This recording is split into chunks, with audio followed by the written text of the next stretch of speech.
Hello everyone. So let's continue with LB7. Yeah. Last time we had an encounter with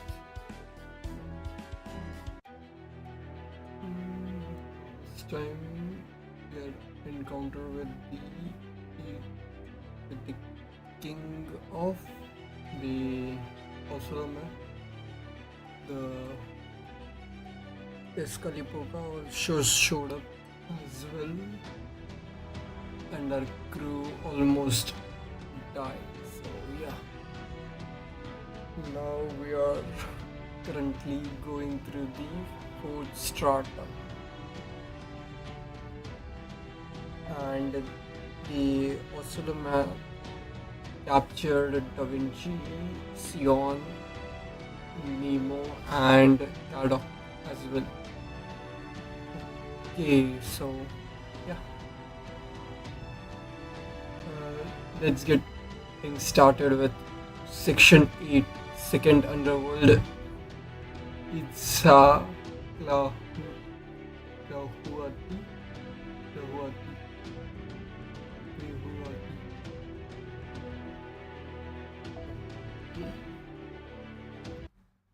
Hmm.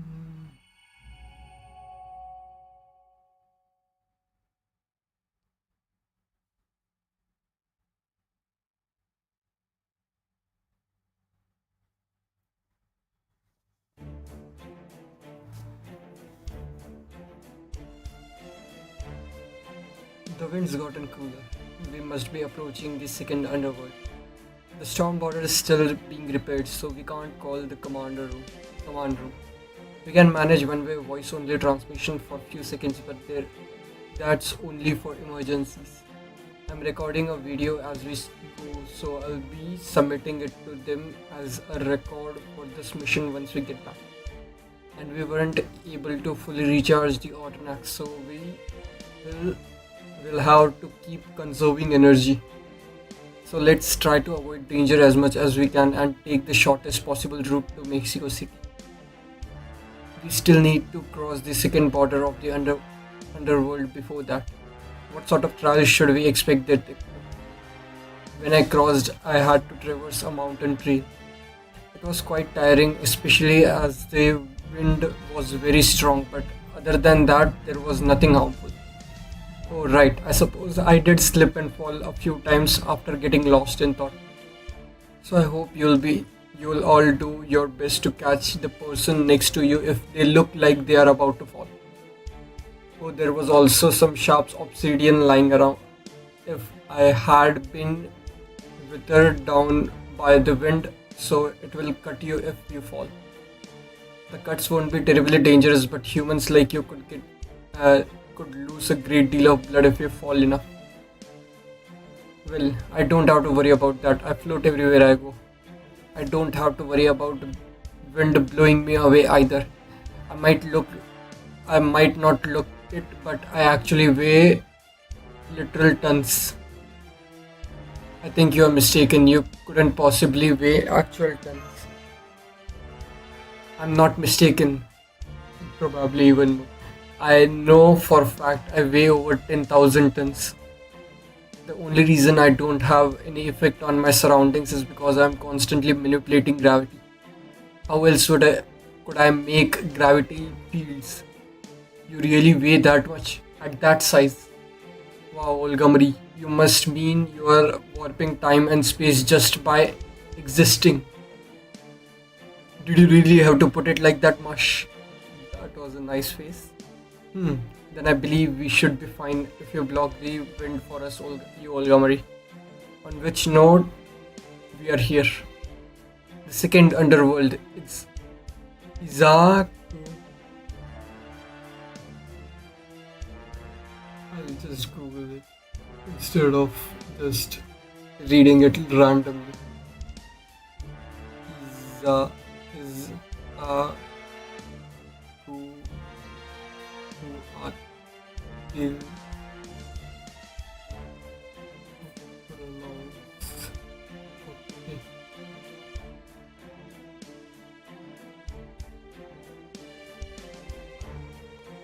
Pistachio. Pis- Pistachio hut. Okay, pistachio hut. Pistachio hut. Sure, I probably won't be able to remember that for a long while. Pistachio hut. The bone graveyard consisting of a valley of blades and wind lie just past these trees. Pistachio hati.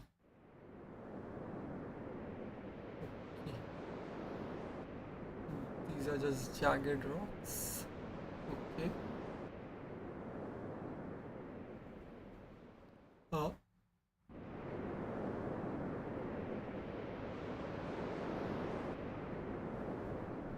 this is way worse than what you said, Tipper.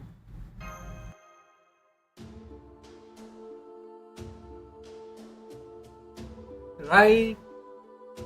All these rocks are practically weapons themselves. I think they are even sharper than my knife hand strike. The wind is blowing at 10 meters per second with bursts up to 20. That's going to slow us down. To say nothing of the danger of flying debris. Really, yikes! Would the wind could carry me right off if I materialized. You are that light, habitat.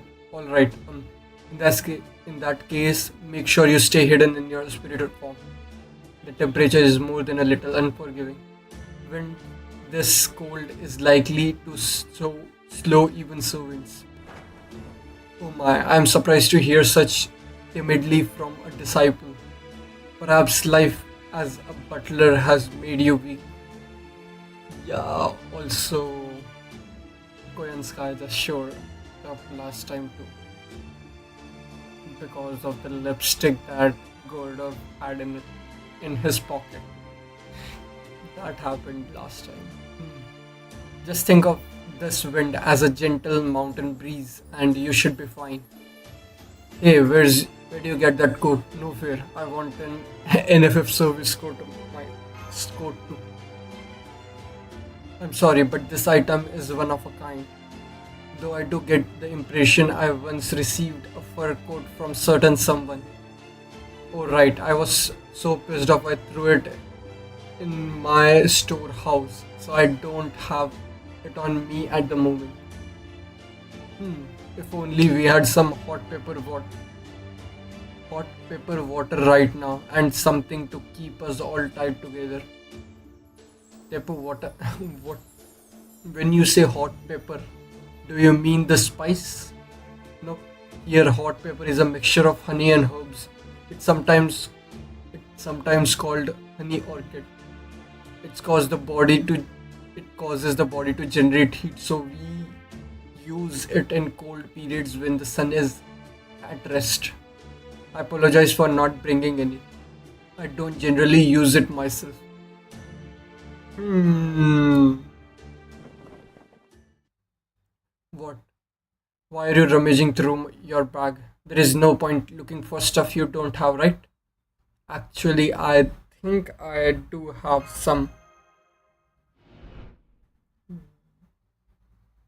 Oh yeah, David gave us during the football match when we were outside. Why? Those are honey orchids and wine rope. I'm impressed you thought to bring these. Oh my, you even have sophistic step styptic grass for treating cuts. Now then, if you'll excuse me, here, Marsh, you have some too.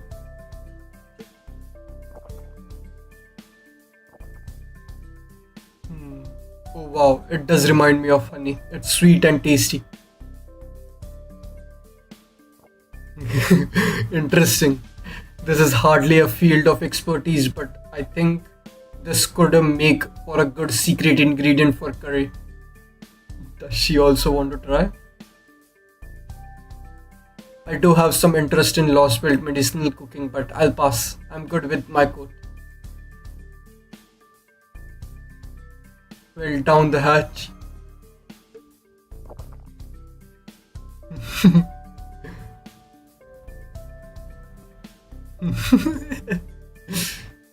wait, where's mine? But I thought you didn't get cold, Madam President. I'm sorry, we only had four. Did you want to share mine? Huh? No, that's okay. That's a cute expression. We only have so much to work with, and I don't get cold, so you should just drink it all yourself.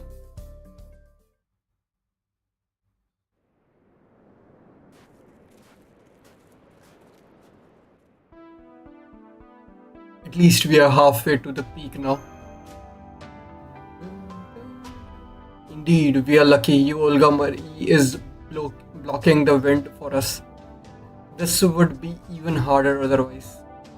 Perhaps this isn't the best time, but if you don't mind, I have a question. Does proper human history have underworlds like this too? Yes, it does. I think this one is equivalent of proper human histories. Is there polite? Istopil Istopol Maklan's third layer. Istopotil Istepetil Istipopetil Istipopetil said to have be a mountain path filled with sharp obsidian that cuts the dead as they walk along. The wind blowing across the mountain was also said to strip the dead of all the ornaments they possessed in life. It would remove their clothes, their equipment, their possession, and sometimes even their very flesh, eventually leaving them as no more than skeletons. Skeletons. Then how could anyone possibly keep going to the next layer? These were trials in the underworld. Those undertaking them would be dead. Being a skeleton would be little inconvenience. It was in fact the soul's willingness to persevere through the suffering that allowed them to be saved. It's not unlike Japanese folklore's version of hell. Right now that I mention it, right now that I mention it, this sorcery scenery looks a lot like a mountain of needles, a pit of endless punishment that exists solely to torment sinners. What a horrifying thought. Mountain of needles. Hell, huh? Who would have thought such a texture would fit so well in my yard? Making an utter mockery of it. Devious, clever, I like it. I think I know who she is.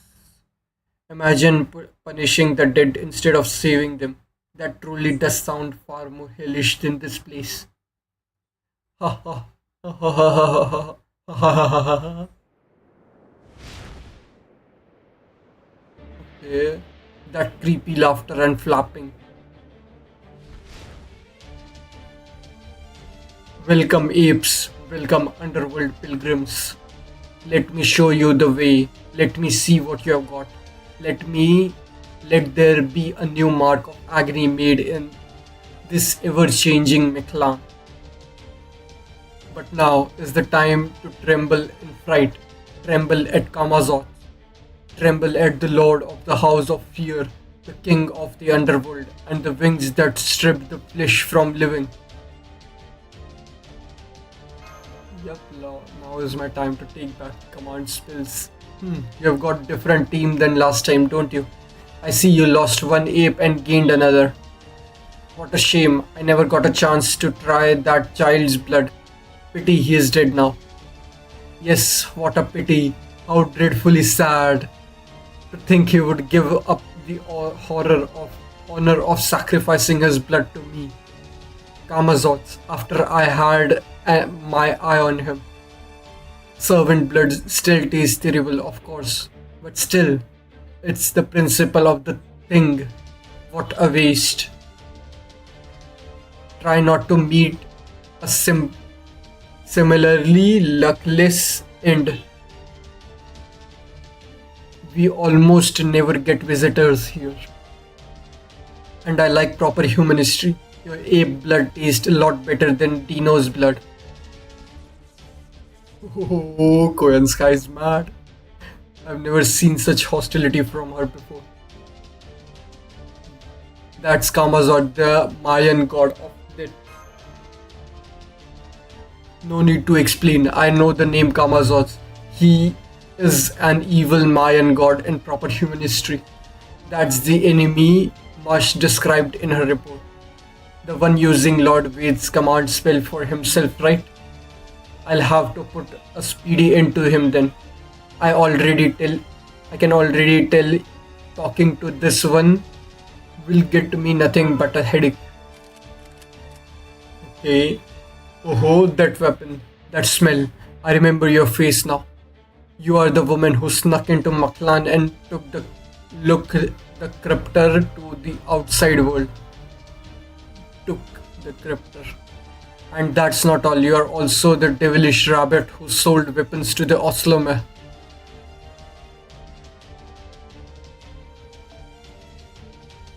Hmm. Yeah. Yeah, we already knew about David going to LB4 with the help of the NFF service. Yeah. Okay. You and Tezcatlipoca must have real clothes as much as that weird god loves modern weapons. It's like La Malin La Malinche all over again.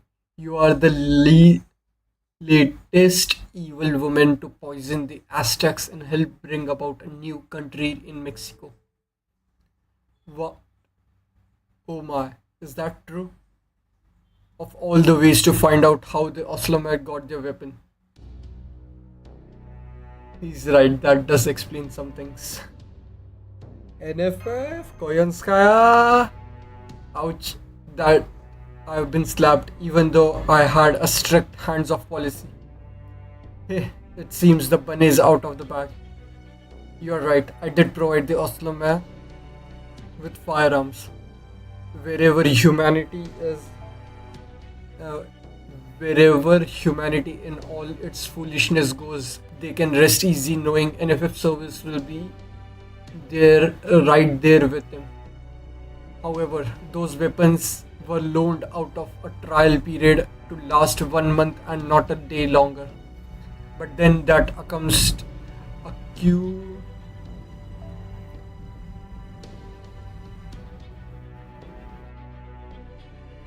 but then that accursed Blondie said he'd figure out what he needs to know and that he'd make the rest himself. He stole my property, reverse engineered it, and now he's making it for himself. I've never been so absolutely livid with my fellow competitor in my entire life. You underestimated Tezcatlipoca. There is nothing he can't do. You proper human history humans should have known better than to pigeonhole him as a god of war. But I'm stronger than him here in Maklan. Without his precious son, Tezcatlipoca is just another pompous idiot. Oh, but digress. But I digress. Now is the time to taste death and slaughter. Call your heroic spirit, priest of Cardia. I want to see your technique. I want to know how it's done. Once I've finished, I'll drink every last drop of your blood and take over proper human history myself. Ha ha ha ha ha. That's it. Now, this is divine provenance. This is truly a new leash on life. I'll use the blood of Euclidean criminals. Ah, let's go back in the world and see what they were saying.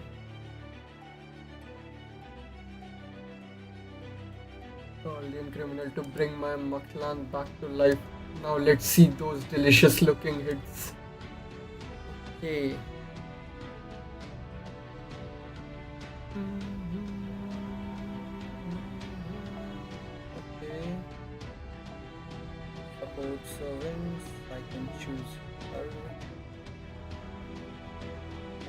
who's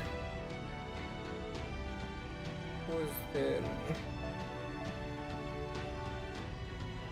Assassin and 3 knight classes.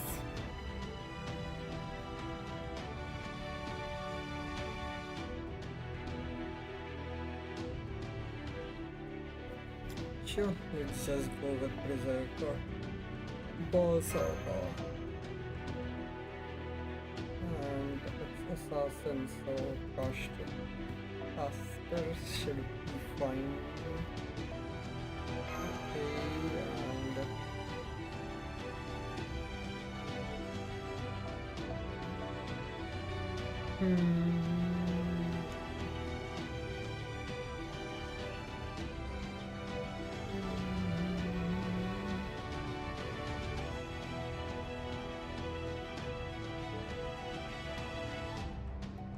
Knight plus Pretenders is stronger than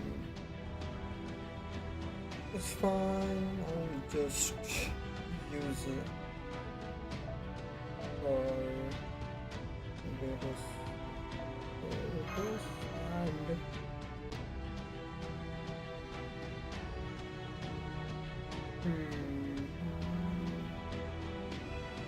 sure, why not?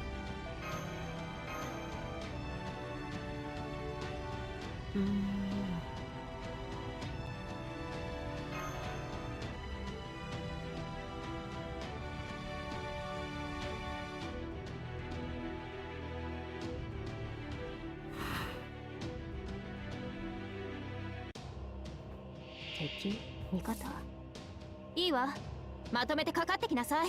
お任せ、夢のように片付けよう。バー手に入らないなら、いい判断。目を背おけない。望みのままに。ちゃんと指導して。モルゴース、そうです。キラッキラにしてあげる。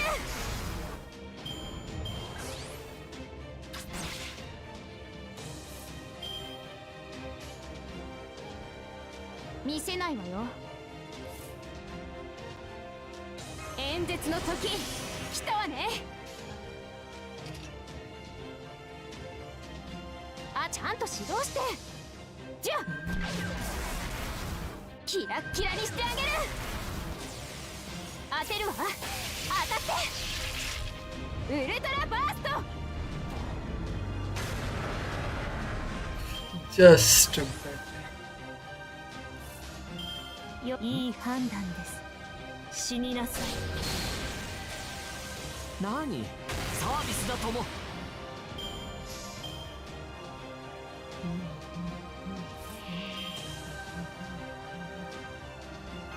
簡単に終わらないように。この星を滑るものである。小さなもの。Should kill all of them. そう、いいでしょう。私の足元で許しを乞いなさい。落ちろ、ロードレス・キャメロット。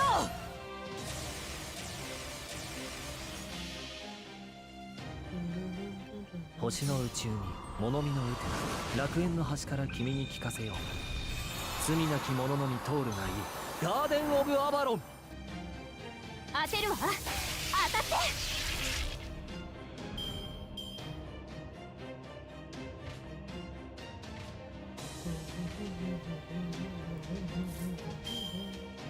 いい判断です。よく言いました。目を背けないで死になさい。そうです。分断する。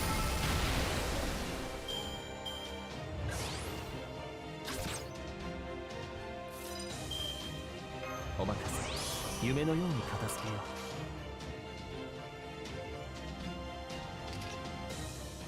う。ああ、もう。あの辺りね。いいとも。そうです。ははははは。何？サービスだとも。もう。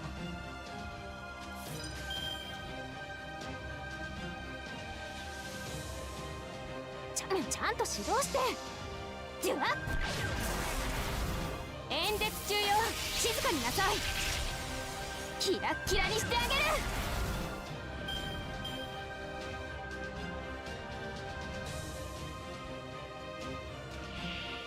Evil god Kamasa. Okay, so he doesn't have a sprite yet. 手に入らないの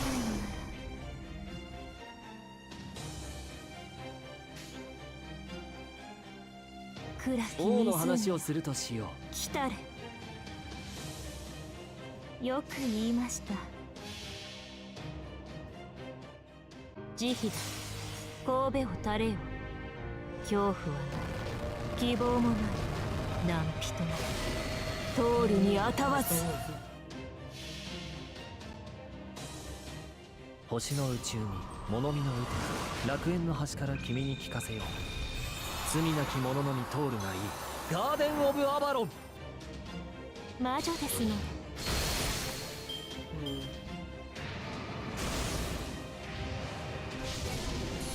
Okay, NPC. No moves. ちゃんと指導して。あの辺りね。じゃじゃ演説中よ、静かになさい。ウルトラバースト。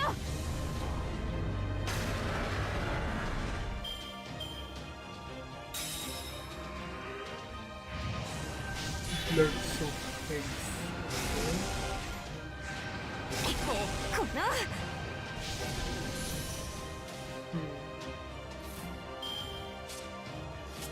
さて、どこから潰したもの。式はこうしてあげる。君の道行きを壁演信じよう。説の時来たわね。行きなさい。いい判断です。ああ、もう死になさい。 That should 消えなさい。演説はここまでよ。反論がないということは理解し合えたということかしら。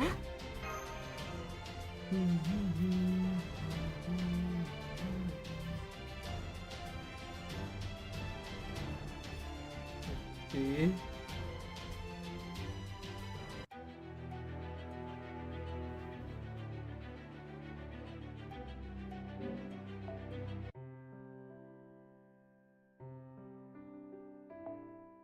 Yeah, I wanted to show this. So there is this. Yeah, what is this? I don't understand. One servant and two servant. There are more than two servants.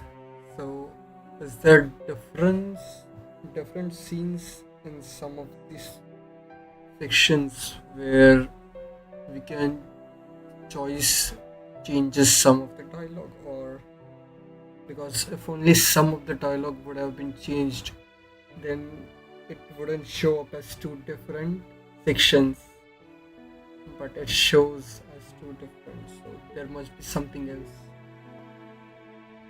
and I don't remember where the choice was, so I'll look into it and then next time we can see if what the changes are. Okay. Yesterday when I was just trying to find the image of the crashed ship to add to the thumbnail, then that's when I noticed there was two different parts.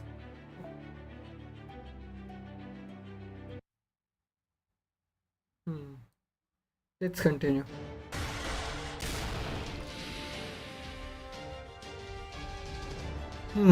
This summoning stuff is more difficult than I thought. I was sure I could put more of myself into it. Ah, she's here. Looks like that's the end of your royal audience. I leave you in the capable hands of the guardian of the underworld. In fact, even I have no choice there. This hellbird is too hot for even me to handle. She is the Empress of Flame. She cleaves souls like butter. The, the Hell's Kitchen. What was her name? The Sparrow one. Come, Benny and Ma. Come give me this come give this interlopers a new trial. Yeah, this is where the new Benny and Ma. Is this the second altar? Benny and Ma's new skin. Everyone was hoping she would come out on JP, but yeah, she didn't. Master Tepu, over here, the landscape. No, the land itself is being pushed aside. The mountains are moving, but how or why? Look, there is something up in the sky. Who is that? Something's about them gives me chills.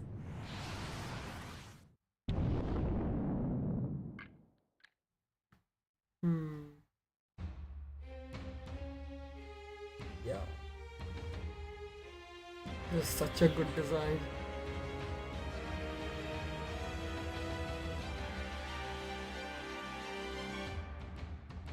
I am the agent of 10 kings of 8 hot hell. I am Benyenma, the vermilion bird. What? Your excuses are worth nothing to me. All I want is your tongues. Your first sin was coming to my hell to begin with. Your second was defying my winged god. And you seem to commit many other sins as well. Do not expect a punishment which ends with our tour of only 8 hills. Huh? Did you say Benyenma? As in Benyenma, the tongue-cut sparrow property, propi, proprietress of Enmate. You have read my story. Never mind. It doesn't matter. A judge cannot allow her A judge cannot allow her personal feelings to influence her work. I suppose I can at least serve you breakfast once a day though. I am told that Guardians are destroyers of lost worlds. I can only imagine the trail of bodies you left in your wake.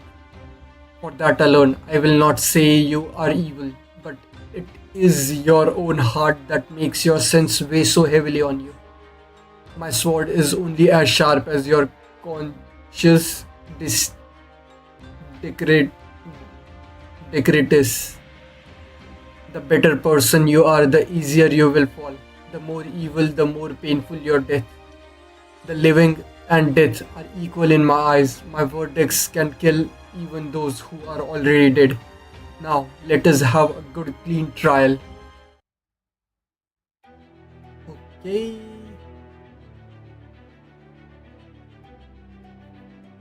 Up to servants. Okay. 4 servants. Archer.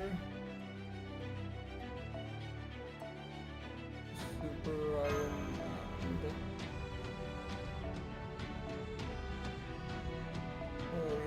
As well as Coinsky is already there, so I don't need mine. Merlin would be also helpful. And sure, Arjuna alter as the last man standing.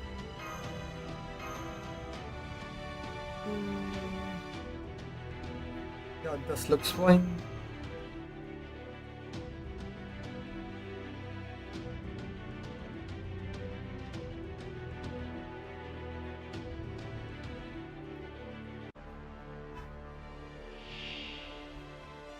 I do not discriminate between living and dead. 我が沙汰は Even the 死 dead 者を will know 殺す slaughter. 虚言許すまじ。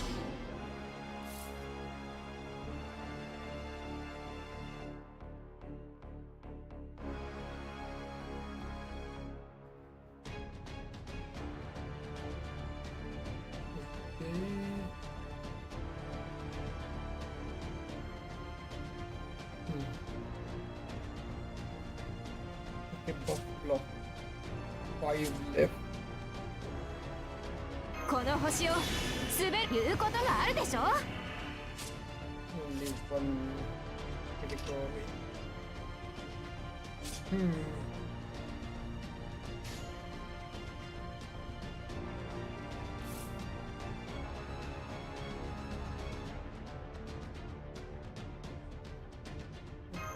Okay. ええ、そのように。失礼、こちらの話です。 So 演説の時来たわね。ちゃんと指導して。ははは。キラッキラにしてあげる。演説中よ、静かになさい。ウルトラバースト。命脈を塞げ。地獄の釜の湯加減なれば命脈を塞げ。 Medium code pen in medium chance to inflict death to target when attacking. That could be a problem.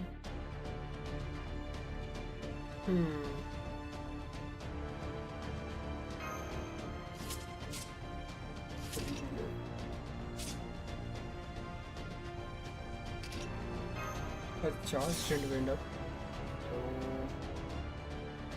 狙いを定めてと。祝福なんて呪いみたいなもんだ。狙いを定めてと。完全敗北よろしくて。イノベーション始めます。 Okay.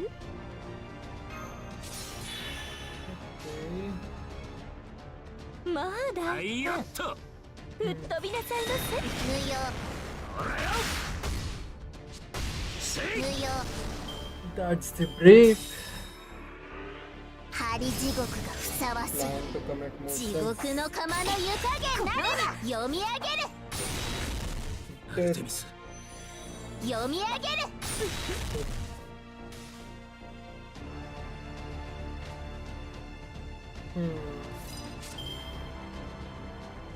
Immune to buff can be stacked with other nullify buff states. Okay. いいかほど。狙いは決まった。目障りですね。無用。スタート。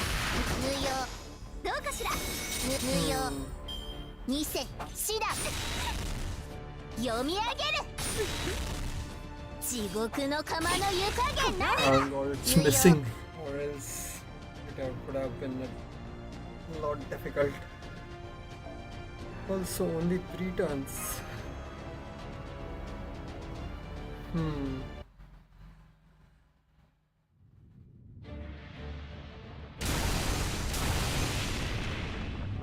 Did she just cut through them like paper?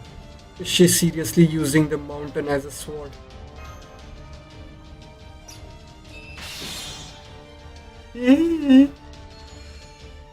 What? Director Olga Marie. She'll have to do better than that. It'll take more than stopping my brain waves to kill me. I managed to reboot myself, but just so you know, you are aware, I don't think I'll be able to do that again. Understand your sense now. I sentenced you to 100 quadrillion years. Wail and rejoice, chirp.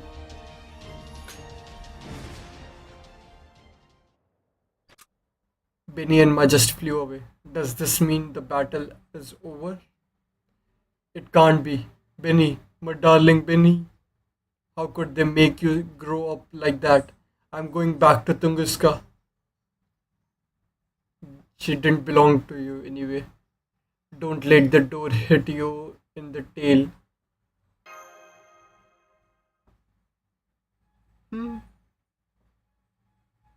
What? Is it just the Tamamo connection that Vitko and Sky have?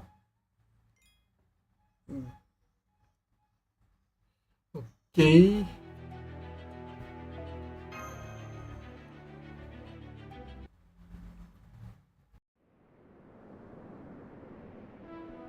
Thank goodness we are all still alive. That servant seems to have taken off towards the peak. Was she from Caldia as well? Yes, I think she must have been one of the four who was summoned on the border like King Protea.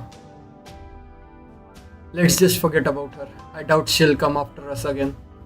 We just need to cross the mountain there to get through this underworld, right? No reason it's gotta be the tallest of them. Right, Teppu? Indeed, we merely have to make it to the other side. Once we reach the ridge, it's quite literally all downhill from there.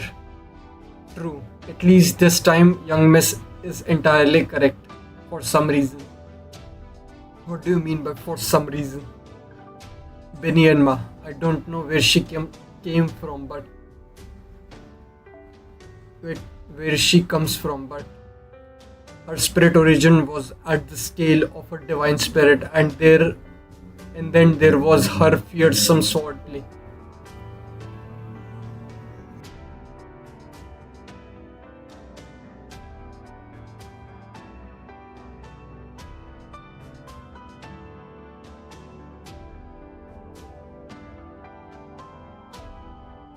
The very fact that she thought to use the mountains themselves as a blade makes clear that you have no chance of defeating her, young miss.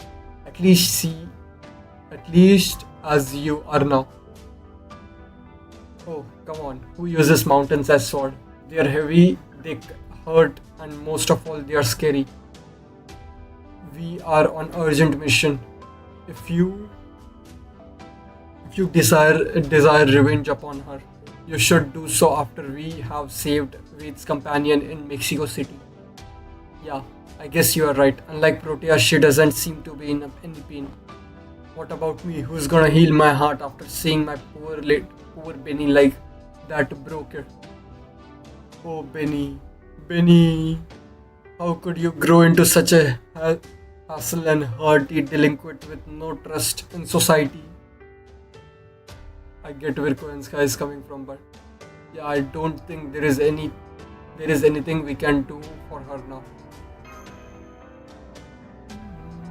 It seems we needn't bother putting in to a vote then. Teppo, would you kindly lead on? Of course, it's Isa Kuhatl Kohatl is much harsher than I remember, but the path through it remains the same. This way, please. It may be dangerous since we'll need to cross a few animal nests along the way. Are they the giant chickens? But with your skill, I'm sure we'll make it through this underworld in no time. Yup, we are probably going to be fighting giant chickens again. Berserker and Rider. So, where is he?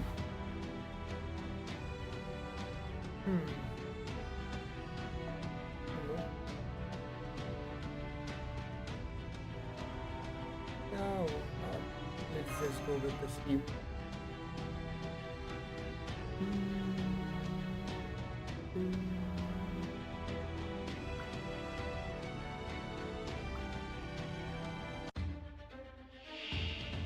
Okay, Oni's tormenting devil manservant.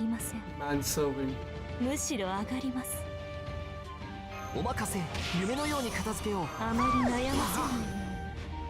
すべて見つめます。よろしい。目を背けないで。死になさい。召し上げましょう。許すものか。光栄に思う。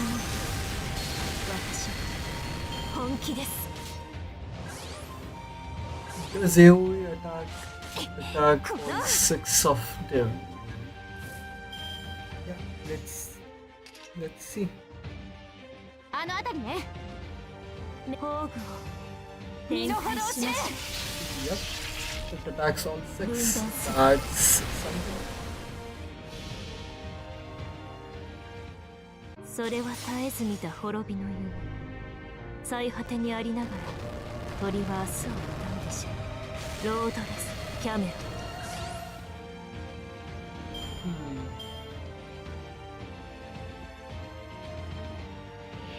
Okay. 演説の時言うことがあるでしょ。この星を滑るものである。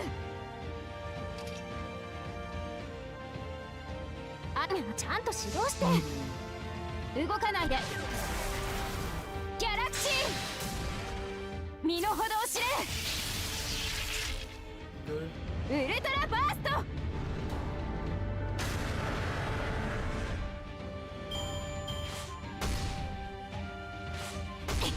この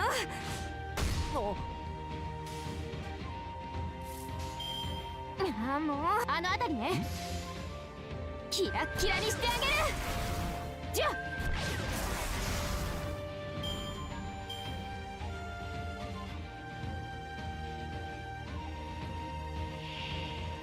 Okay. 簡単に終わらないように。何事もやればできるさ。来たわね。いい反目を背けないで逃がすものか。何サービスだとも。逃がすものか。お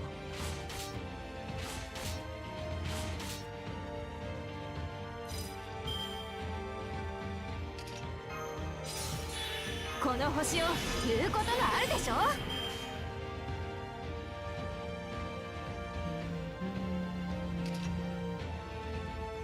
ちゃんと指導して。ああ、もう。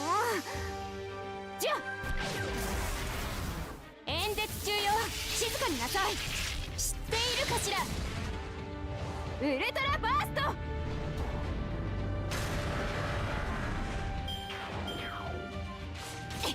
この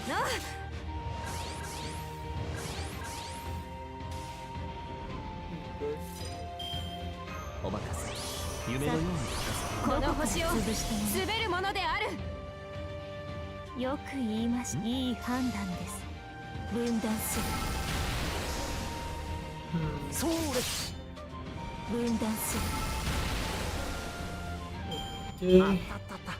久しぶりの運動は応えるね。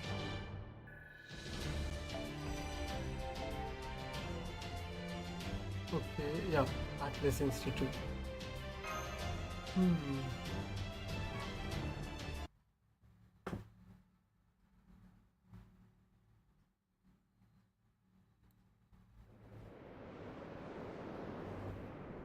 One day later, mountains climbed 6.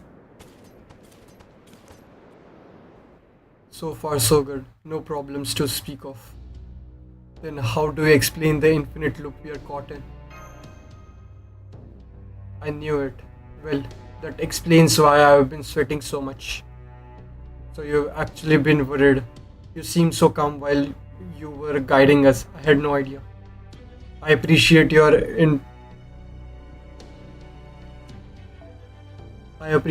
intentions, Epu, but at times like these, we need to come up with a plan as soon as possible.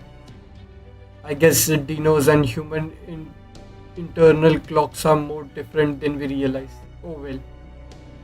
The fact is, we have been climbing the same mountain over and over for a while now. Let me explain my sensor radius. Yeah, I knew it. This entire world is closed off. There is no way out. No way out? But the underworlds are supposed to lead dead people through if they pass their trial.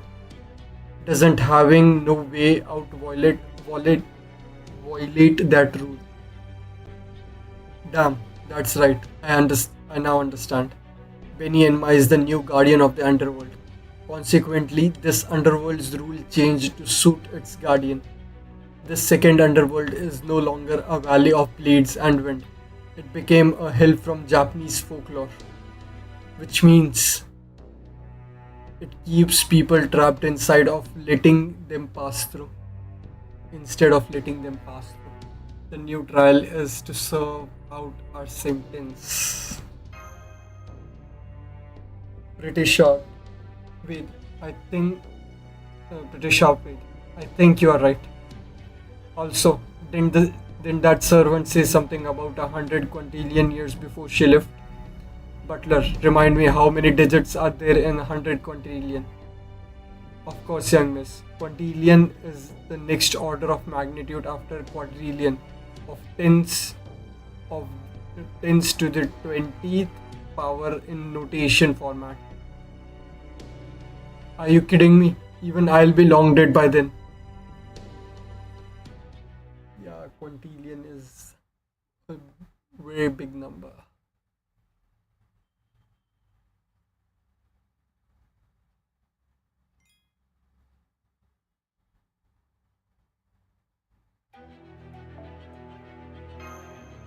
These are pretty short sections compared to the previous ones.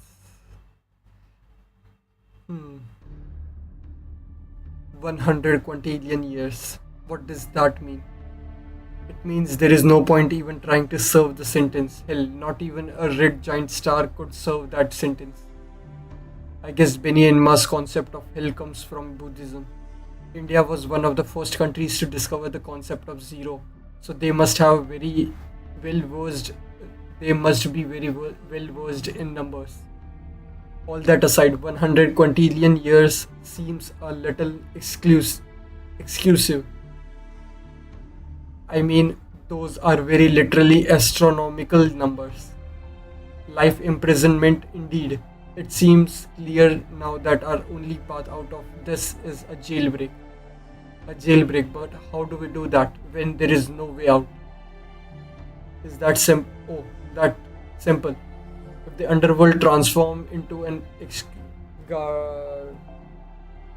execution ground, when Benny Enma become its guardian, then it should go back to the way it was once she disappears.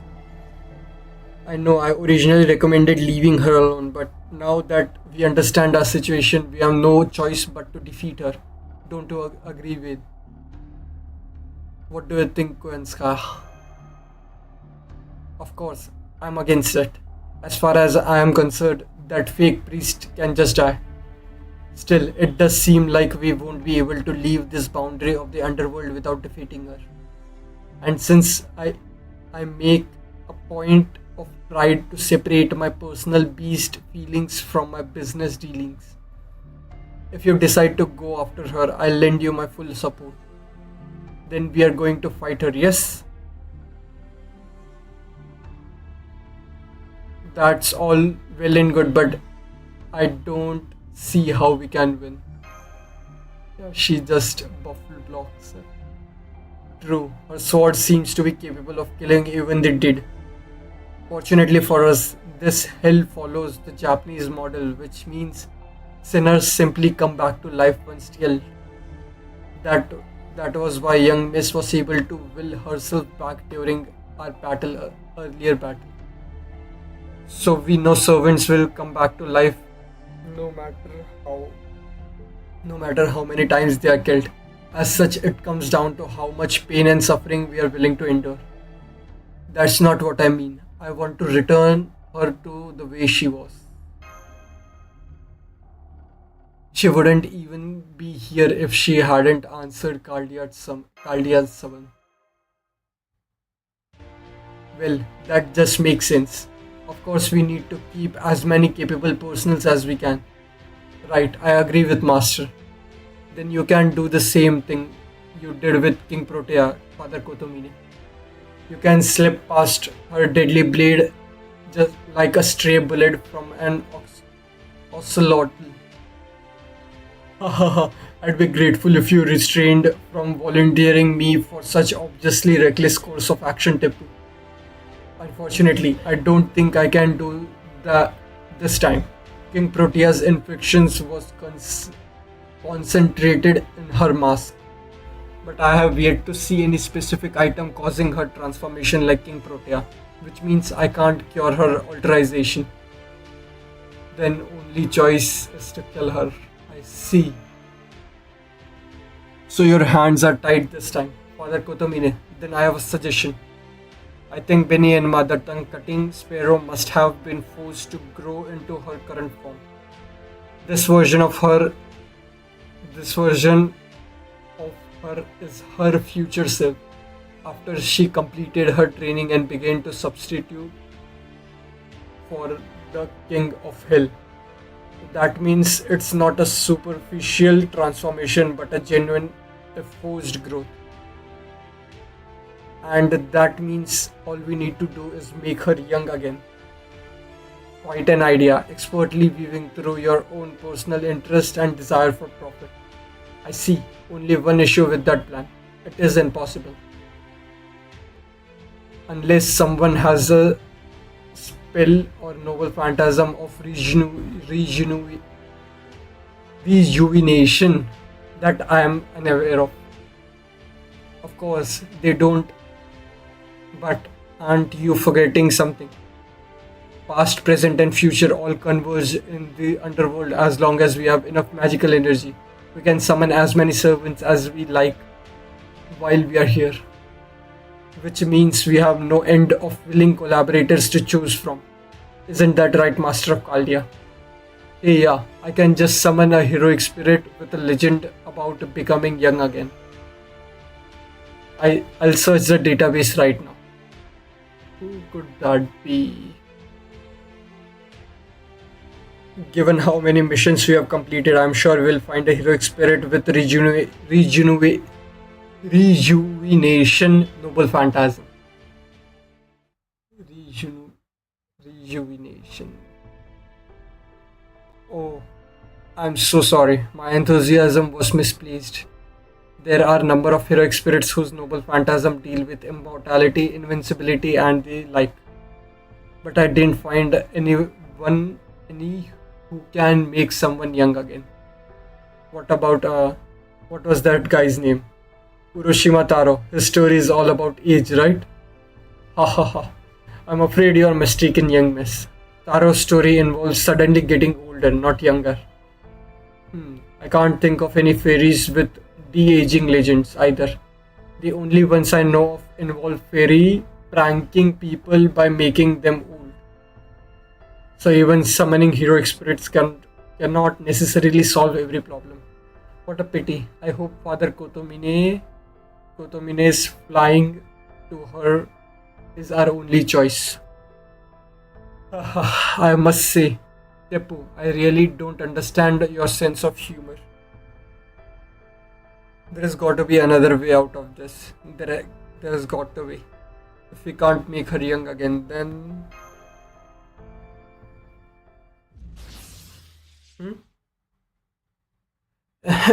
Excuse me. I'm sorry to interrupt, but our top god was adamant that we can't let Odin have all the glory. Odin, may I offer some advice? Yep, I know that voice. Fionn, a noble phantasm that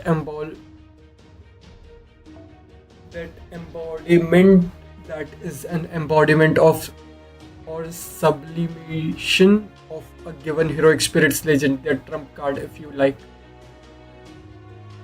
And I doubt there are many heroic spirits out there who have de-aging or rejuvenation as their trump card. So try taking it one step down. There may not be heroic spirits with rejuvenation noble phantasm, but there are absolutely some who possess rejuvenation potion or elixir.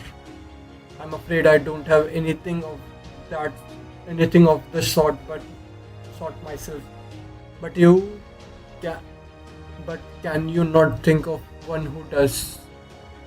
Paracelsus, a hero who loves collecting things of that sort and who has strong ties to all of you. All right, that's all for me. gave the properties proprietress my regards. I can't believe we got a call from other side of the summoning circle. It almost feels like the underworld and likes the underworld and more like the throne of heroes outpost. It's true. Every human dies eventually. Heroes are no exception.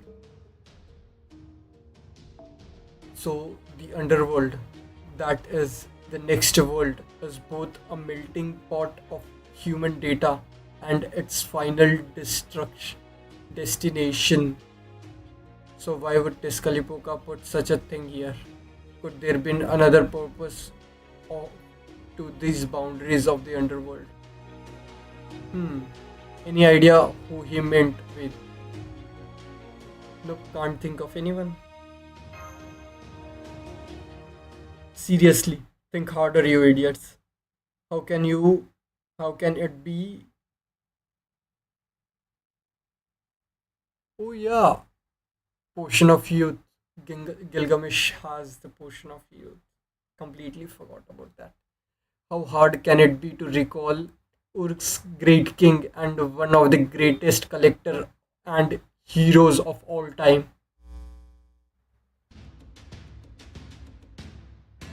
Whoa, it's the king. Long time no see, your majesty. King Gilgamesh, that's right. Of course, he would have an elixir of youth in his collection. It's so good to see you again, your majesty. It's been so long since. Oh, right. This isn't again for you at all, is it? The events in the Seventh Singularity were never inscribed upon the original King Gilgamesh, so I'm so sorry. I hope I didn't offend you. That's right, I totally forgot. No matter. I didn't come all this way just to lecture you. You can review how heroic spirit summons work on your own time. Right now you need an elixir of youth, yes? Fortunately for all of you, I have one. I can't deliver it to you myself since your summoning magical energy is so pitiful. It is barely third rate. But you can at least summon the elixir itself. Here, take it. Yep, elixir of youth. Oh, how very generous. You are nothing like the king I knew. Are you sure you are really Gilgamesh? Wait, you'd be the best served by lopping that man's head now, while you have the chance. If you don't, there is no question that he'll betray you, and at the most inopportune time to boot. I'm afraid you have the wrong idea. Ved and I were never allies to begin with. On a different note, King Gilgamesh, legends has it that you went all the way to the abyss in search of an elixir of immortality. Though you failed to obtain the elixir, you were willing to settle for the herb of rejuvenation. But on your way back to your kingdom, your arrogance led to a snake stealing it. So my understanding is that you never actually obtained this herb of rejuvenation. Am I wrong? Fool, who do you think I am? True, I allowed that snake to steal the herb, then returned to rebuild Uruk while I was still old and decrepit. But I never forgot about the herb incident, and I've always made it a point to never let my failure stand for long. So I returned to the abyss and reclaimed the herb, which I then stored in my treasury as it was reasonably valuable. I see. I think I've heard that story before.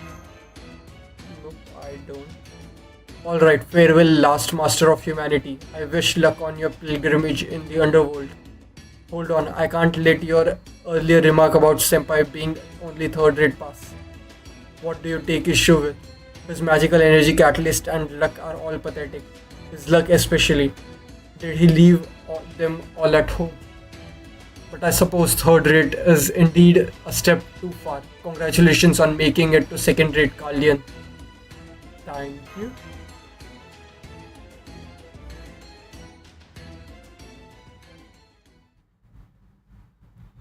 Okay.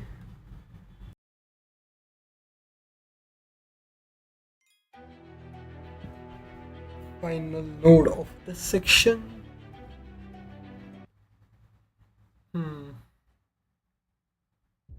Alright, I'll hold on to this elixir.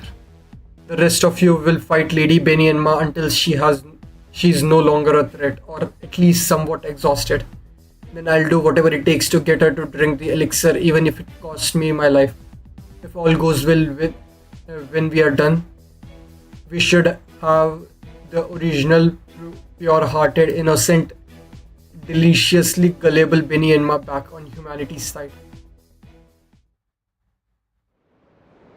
Oh, a stadium.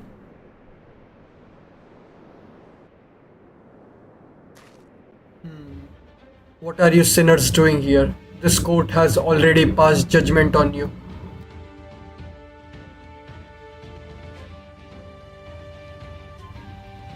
There will be neither retrial or appeal, nor appeal. If you refuse to accept your sentence, then I will chop your limbs and use your torso as stand-in for my needle mountain swords for another 100 quintillion years. This sword was given to me by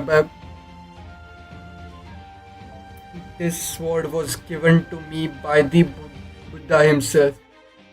You will soon grow most familiar with its full weight of 8 tons. The mountains are moving. Get ready for it.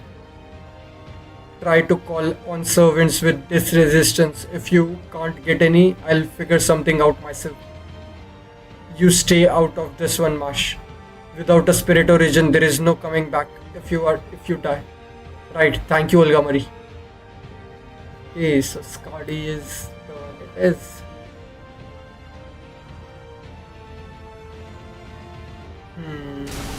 Okay. Not even the smallest rat shall escape punishment for its sin. Now you will see for yourself how kneeling my mountain blades cut. How neatly. Injaku Bato Jutsu. Ultimate art. Vermilion bird Benny Enma. Let the flaming trial begin.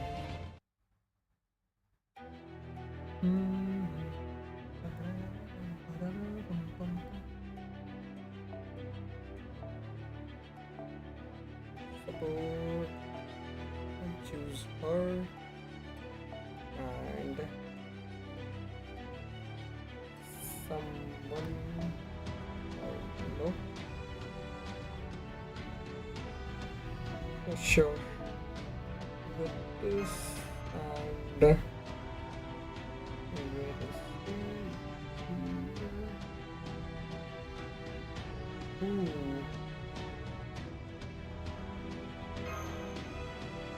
Formation set. Yeah, sure. This mystic code works fine. And at the end, import some just bricks. Okay.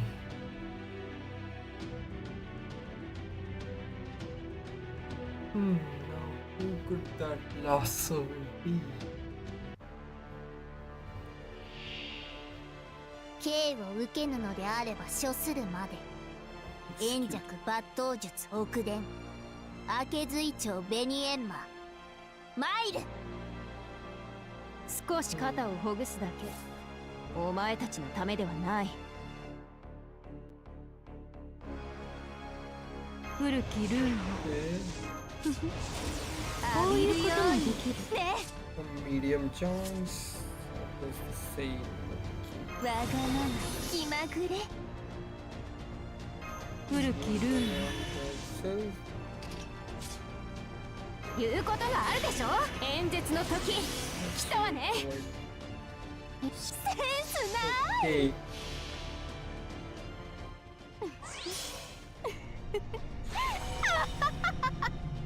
何もわからないまま死んじゃえば。さあこざーこ逆らうのですか。ぐちゃぐちゃに不良品になれ。まとめ無用。針地獄がふさわしい。 Take my needle and 読み上げる mess. 読み上げる Okay. 地獄の釜の湯加減なれば。 Nice. 浴びるようにね。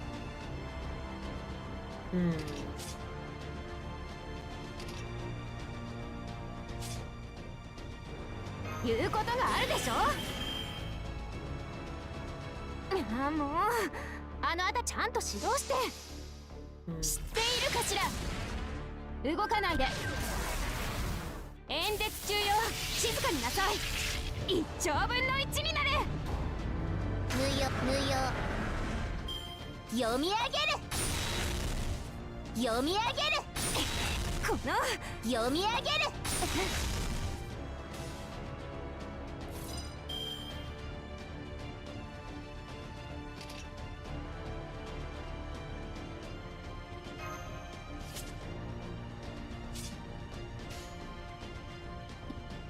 運命か死んじゃう。センスない。ショータイムね。ほーらもうおしまい。これがあなたの慣れの果て。ペッチペイルノート。逆らうのですか。見苦しい。無用不良品にな。よーく見てみなさい。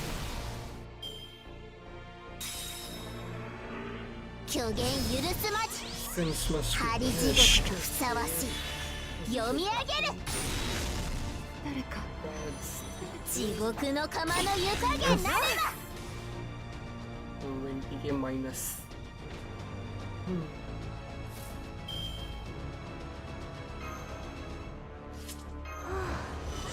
それでは参ります。コマの美をお聞きくださいませ。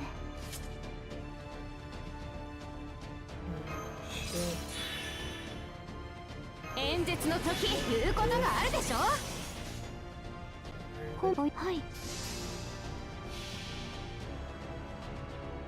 I didn't bring 我が any 血をもって defense. すべての罪なき者たちを極楽浄土へいざないましょう。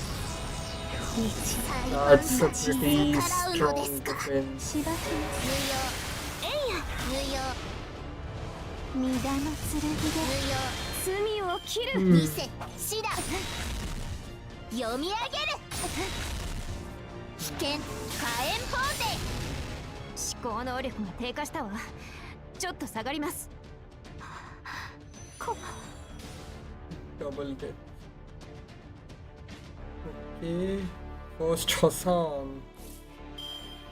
Nice. Okay. 狙いを定め祝福なんて呪い。狙いを定めてっと。あの鐘にそうか。あの鐘の音が聞こえるか。おいおい、受け負っ潰れろ。 Hey, nice. た。我が GG's. 歩みに終わりな。無益。あまりにも無益。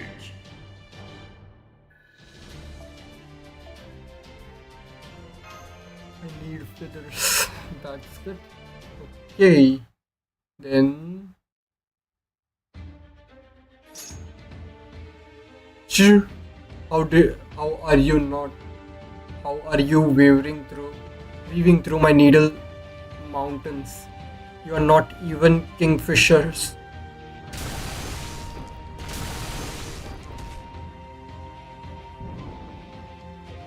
Is that the best, the world's quickest, shortest sparrow quick draw can do? Hardly impressive as weapons go. It may work well for crushing large targets, but it's clearly useless against small ones. Did you stop sizing your opponents once you grew up, or is this some sort of inferiority complex fixated on your smaller self? Don't get cocky, rabbit. Even now that I am a great king, my sword is as precise as ever.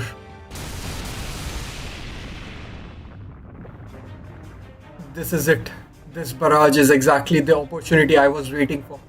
I'm afraid you are the cocky one here. Lady Benny and Ma's sword is supposed to be so quick it can't even be seen. It should not be so big and brutal that you hide your own target from you. Huh?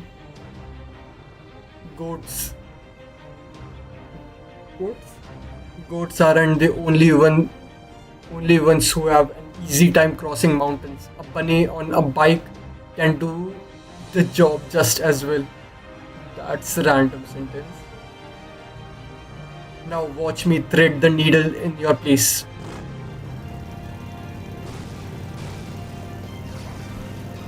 The coat is off. Oh, so we are getting her without the coat here. I did it. Then without any further ado.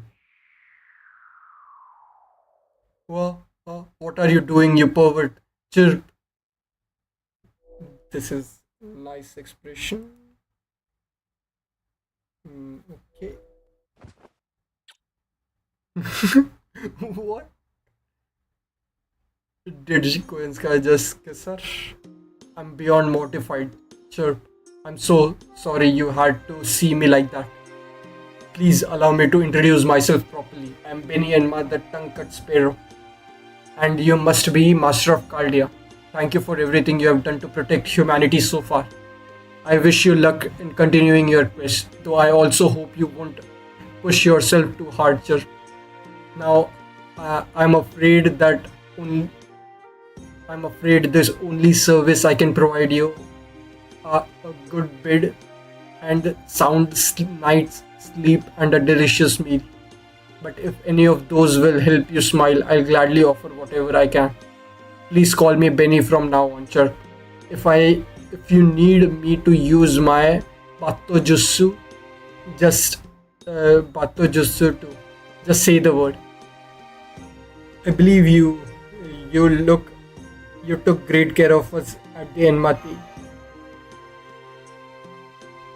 So you have been to the Enmate before. I knew it, Chirp.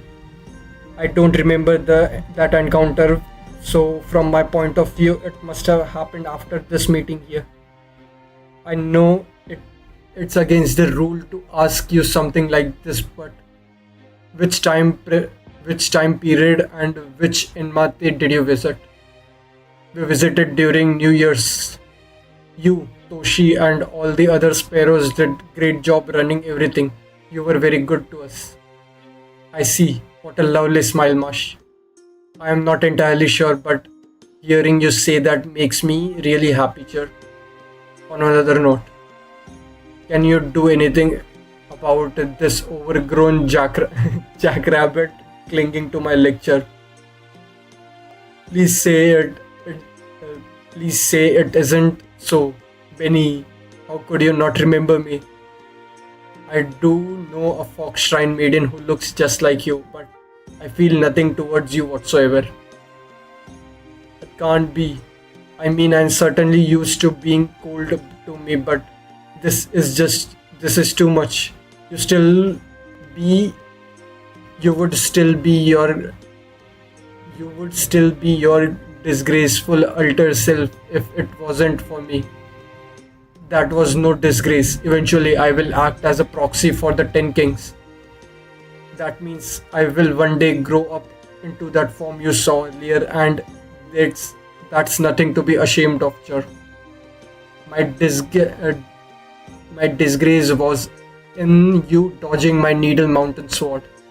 I can't believe I was so immature that I let you goad me into using such wild swings like that. Not at all, Benyenma. Your sword technique was wonderful, wonder to behold. I must say, between your gun and sword, human tools simply astound me. More importantly, what about your command spells? Wait, did you get any back? Yep, I've got my second seal back. Oh, only one left to go. Then it stands to reason will find it with the guardian of the third underworld. That Batman had some nerve using your command spell for his twisted ends. Fortunately, what he did has given me some new power.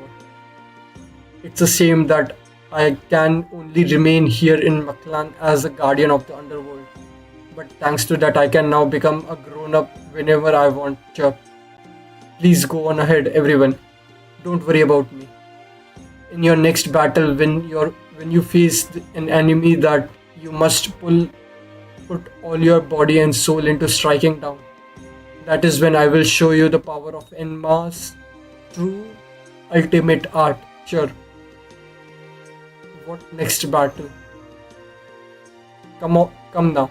I may no longer be an altar, but I'm still a guardian of the underworld. I'm certain you'll need to fight another great battle in this boundary of the underworld. So until that time comes, I'll be here training, especially now that I have someone to help me train. Chirp. Huh? Ooh.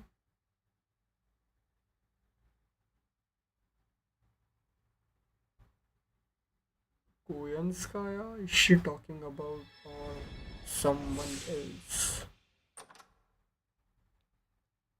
So this is probably the costume for Koyanskaya. Yep, simple spirit run dress NFF funny. That's probably my favorite ascension for Koyanskaya. Nice. We are in the 5th stratum. Golden sea of trees. Oh, okay. I'll just いらっしゃいだね、マス。 her. Here. Wardrobe load. Yep. Nice. Now I'll just use this. Good. 我ながらいい調。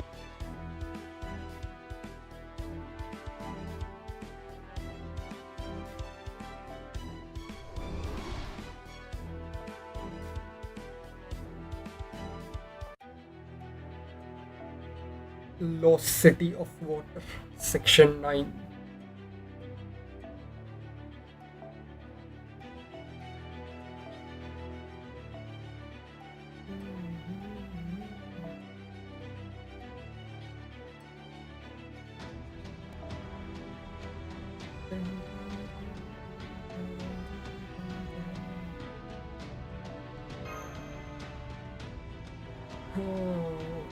Okay. No, it's fine. Instead of him, I'll just use her as... Okay.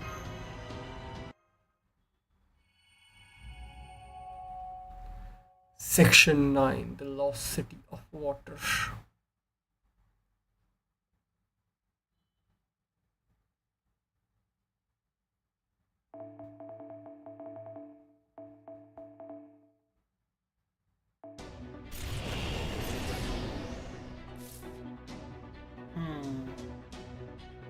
Okay. 手に入らないのが暗くよく言いました。それは絶えず見た滅びの夢。最果てにありながら鳥は明日を待たんでしょう。ロードレスキャメロ。 Easy.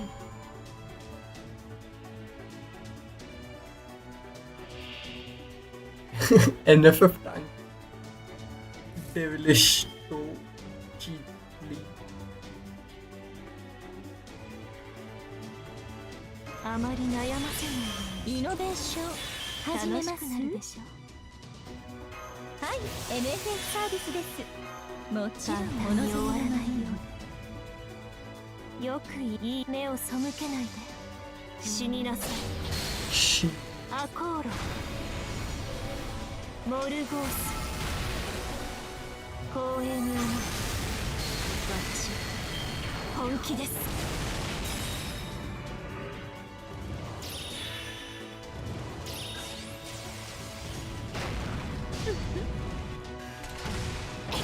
こ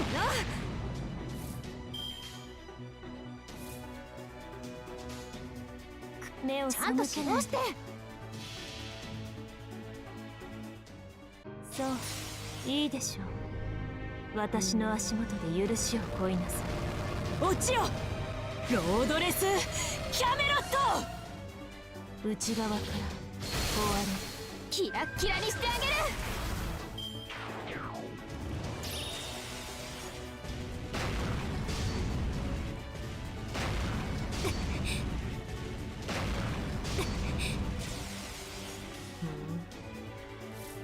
What?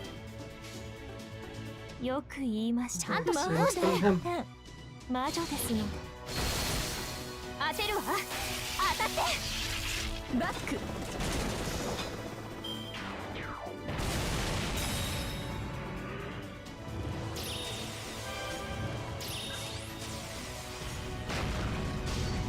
交代します。戦線は維持しておくように。この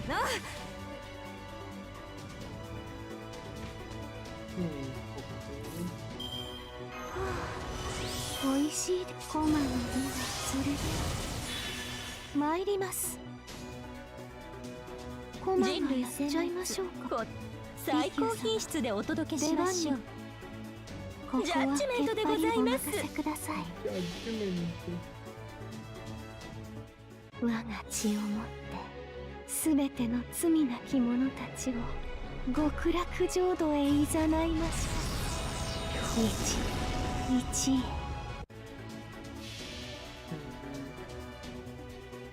皆様どうぞご覧ください。このたくましい方と重厚なボディ、お分かりになりましたね。あなたたちなど私の敵ではないことが。はっ。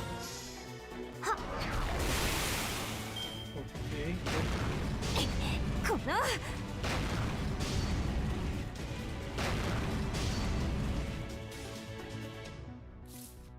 言うことがあるでしょ。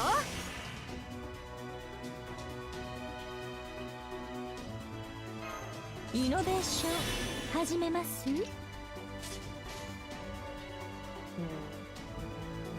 はい、お任せください。天津風しばく。えいや。Nice. 二段の剣で罪を切る。Buster and cut up definitely is strong. Don't know the percentage of how much the buster up of this does, but it looks like it's a good amount. まだ目障りですね。チェックメイト。Checkmate.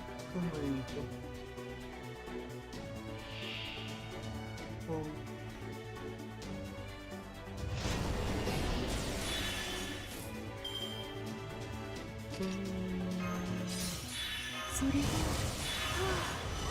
は、美味しいです。コマがやっちゃいましょうか。はい。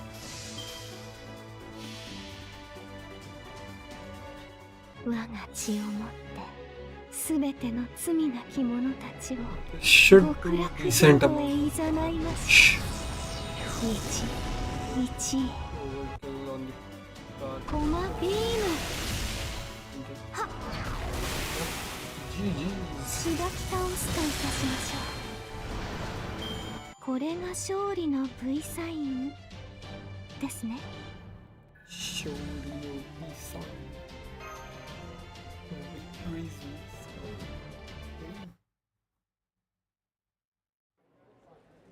Oh, this looks beautiful on the river bank.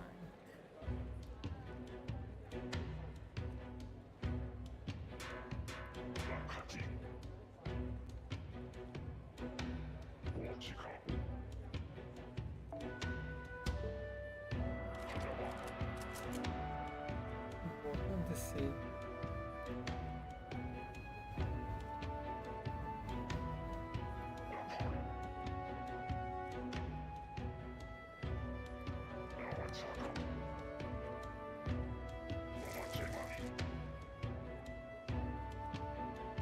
From Pokeball? This one.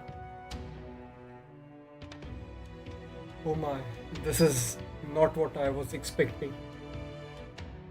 Urk's got nothing on this place. It's like the big cities back home. It's true. There are so many people everywhere you look. There must be at least 30,000 coming and going in the main street alone. Oh yes. Isn't it wonderful? Mexico City is currently home to 100,000 all Otsolome warriors. The non-combatants, women and children have built villages in the neighboring jungles where they work to support Mexico City. So this city was built solely for commerce, or rather ritual purpose then. And what's more, you are saying they didn't do so on top of the ruins of an existing city like with Chichen Itza. That they actually built this enormous metropolis from scratch. Not quite. I hate to admit it, but the actual city itself was provided by Tezcatlipoca. Tezcatlipoca, the divine spirit servant debit of the Cryptor's summon. He gave the Otsolome civilization in the form of the city and revived Aztec mythology here in Mactlan. So here they worship the black sun, Tezcatlipoca, the smoking mirror, as opposed to Kukulkan. As a separate species, Otolomes are currently Otsolome are much weaker than dinos, but thanks to their far greater numbers, their adaptability, and most importantly, their aggressive nature, something that dinos entirely lack. They have flourished, as you can see. I understand that this Tezcatlipoca guy and the Otsolome are Caldea's enemy. But all that aside, I've got to say, the city doesn't suck. It's full of busting. It's full to busting with the energy of people determined to live and improve their lives. I think this is a typo, but I don't know. If anything, this city is closer to the colors Ved and Mash emit than anywhere else I've seen. Young Miss, as an aspiring leader,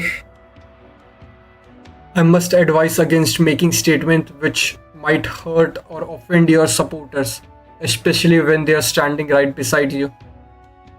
What are you talking about? I'm not saying the Otsolome are better than the dinos or anything. Did you not hear the all that aside part? Besides, if we are talking about who we more like, I like Tepu 100 times more. He's way smarter and nicer than any Otsolome I've met.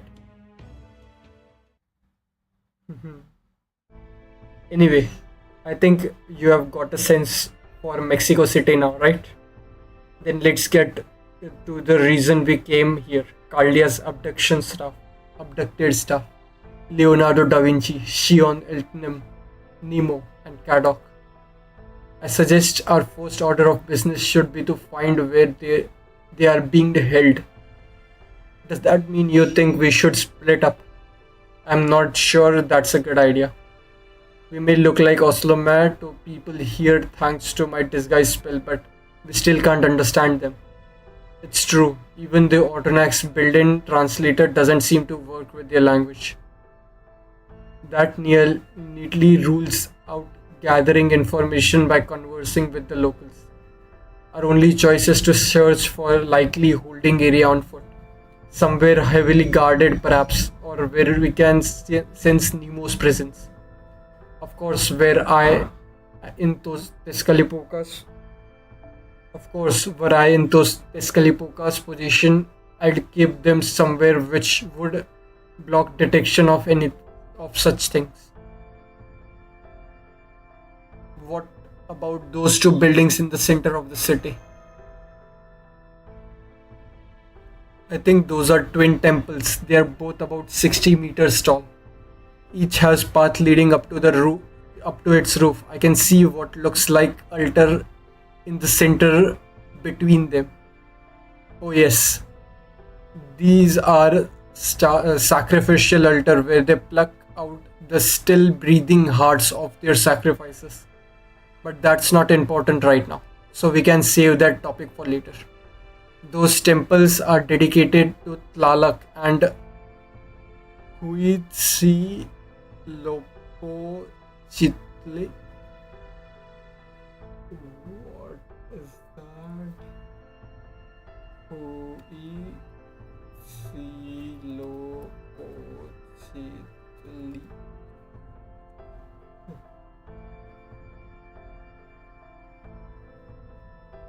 Huitzilopochtli. Huitzilopochtli. Okay. Huitzilopochtli. Those temples are dedicated to Tlalak and Huitzilopochtli. Huitzilopochtli's temple contains a divine space for Tezcatlipoca to rest, and Tlalak's temple contains the throne of the Otzlomet king. I'm afraid your disguise spell won't work on Tezcatlipoca, Father Kotomine. And since he'll almost certainly kill us the moment he sees us, we should keep our distance from those temples. Who is Huitzilopochtli? Huitzilopochtli is said to be the Aztec tribal god of sun and war. When the Aztec people lost their lands and were forced to wander around Central America, Huitzilopochtli guided them to Metzilipan, the Lake of the Moon. He is a war god who demanded countless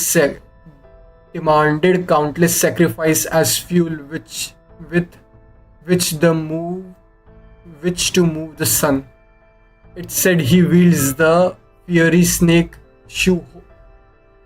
Shuhukotal as a weapon, and that he has blue arms and legs. This has led to some people claiming he was actually the god Tezcatlipoca from Mayan mythology before the Aztec people adopted him. Quetzalcoatl.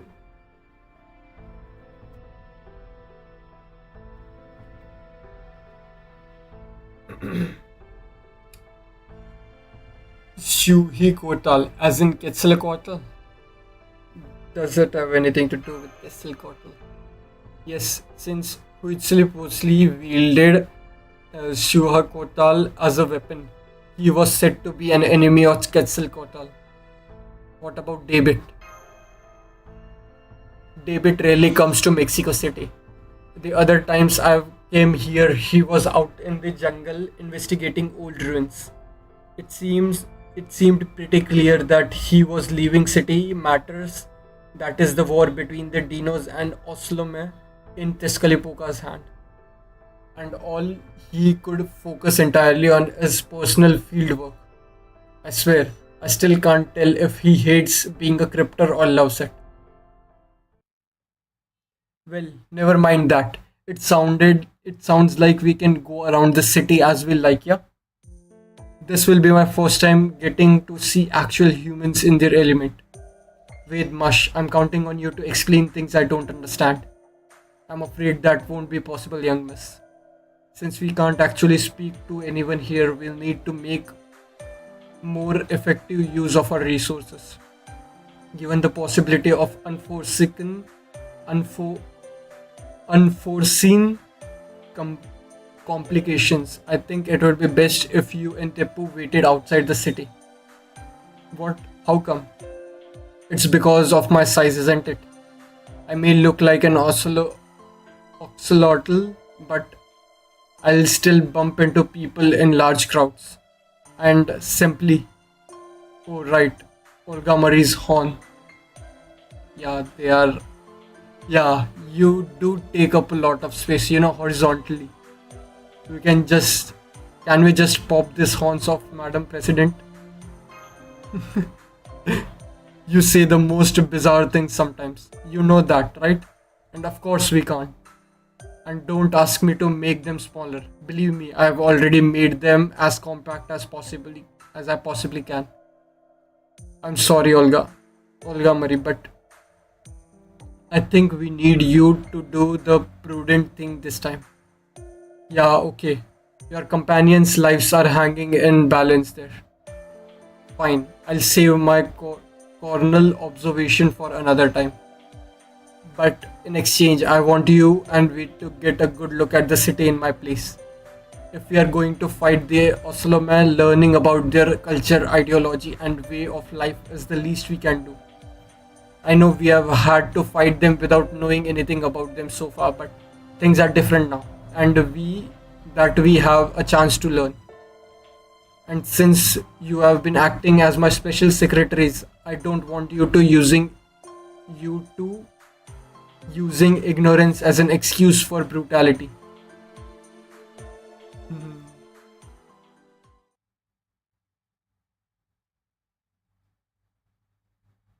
Mush is definitely smiling more in this past few chapters because it's probably because of Olga Marie.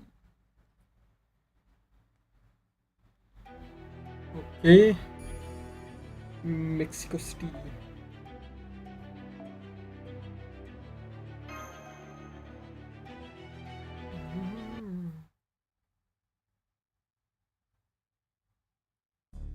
I'll start checking the alleys of the main road. If things take a turn for the worse, I'll come rescue you on my motorcycle.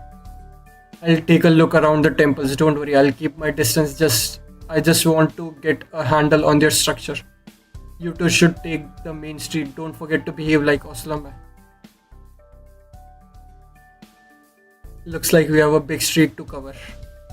It's a shame that we won't be able to talk to any of the Oslome since we don't understand their language. For the time being, let's try heading south along the street. I will try to make sure you stay on standby in your spirit form.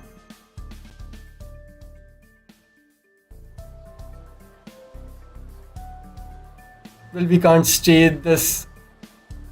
Well, we can say it's crazy busy here, if nothing else. I didn't see anything that looked like a jail or police station. Yeah, the street was nothing but shops. Although, didn't you think the city feels a little too lively? It's hard to be sure since everyone's wearing masks, but they all seem strangely on edge.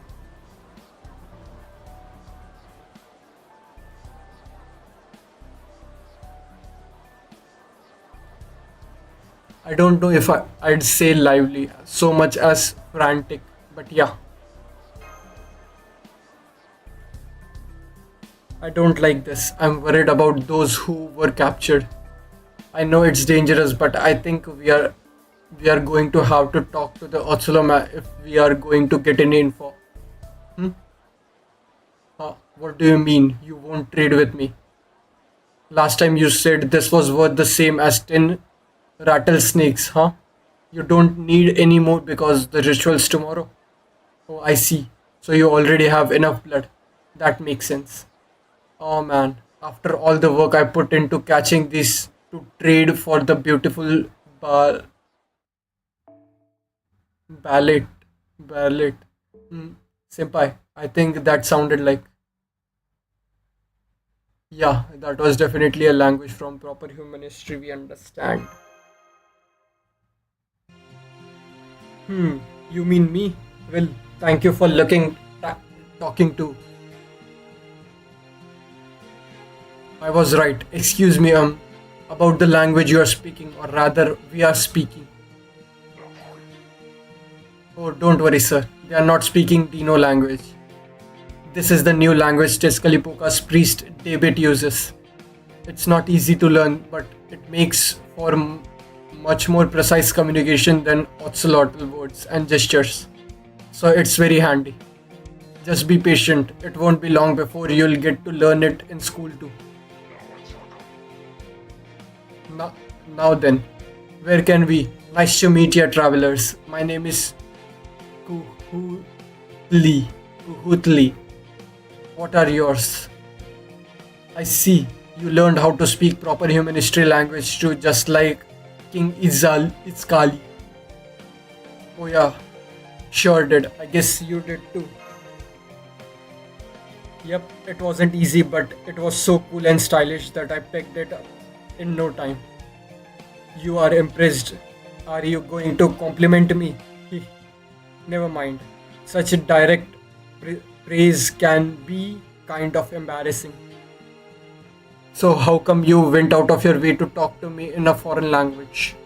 Are you trying to be up security ahead of tomorrow's ritual? I guess the rumors about Chaldean conquerors in the area must be true. But sorry, I'm not a soldier myself. I just came to Mexico City today to get this beautiful jade barrette. So I'm afraid I can't take part in the sacrificial ritual. I'm a landscaper and a farmer, not a fighter. So all the female Otsolomas do live outside the city just like Koyanska said. I'm not sure this lady knows too much about Mexico City, Master. What would you like to do? Say, have we met somewhere before? Yeah, that always works. Maybe. The jungle's pretty thick and it's easy to lose sight of things in there. So maybe we passed each other without realizing it. Or maybe you have traveled with someone who looks a lot like me. What a lovely coincidence that would be. You smell honey from him, and you'd be willing to trade for that. Just out of curiosity, you wouldn't happen to have anything sweet on you, would you? I do actually.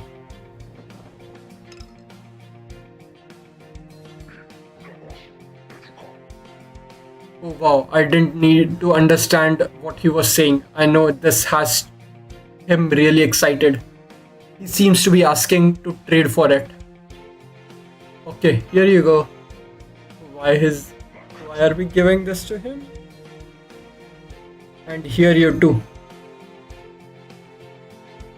Huh? You're giving this to me. May I ask you why? It was given to me, but I don't have any use for it. Because I doubt I'll ever meet someone who looks like you again. I see. So that's how you two think. Okay then, don't mind me if I do. Wow, a human's never given me a present before. Let me tell you something that just might help you out as my way of thanking you. The Chaldean conquerors, King Izcalli and Tezcatlipoca brought here are scheduled to be sacrificed tomorrow. They all have special blood, so they have been chosen as sacrifice to the sun. So if you want to, say, rescue them, I'd get on that as quickly as I could if I were you.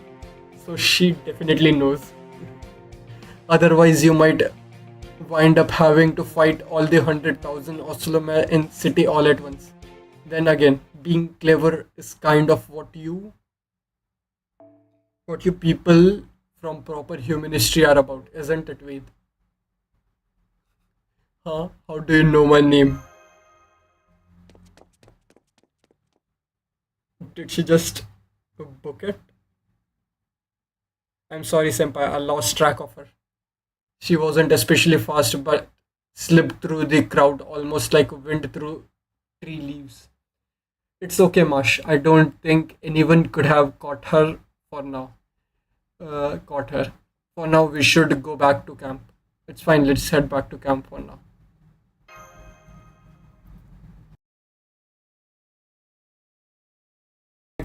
If what she said is true, then we don't have a moment to lose. Let's hurry and find others so we can come up with a plan. Hmm. Okay. A tent.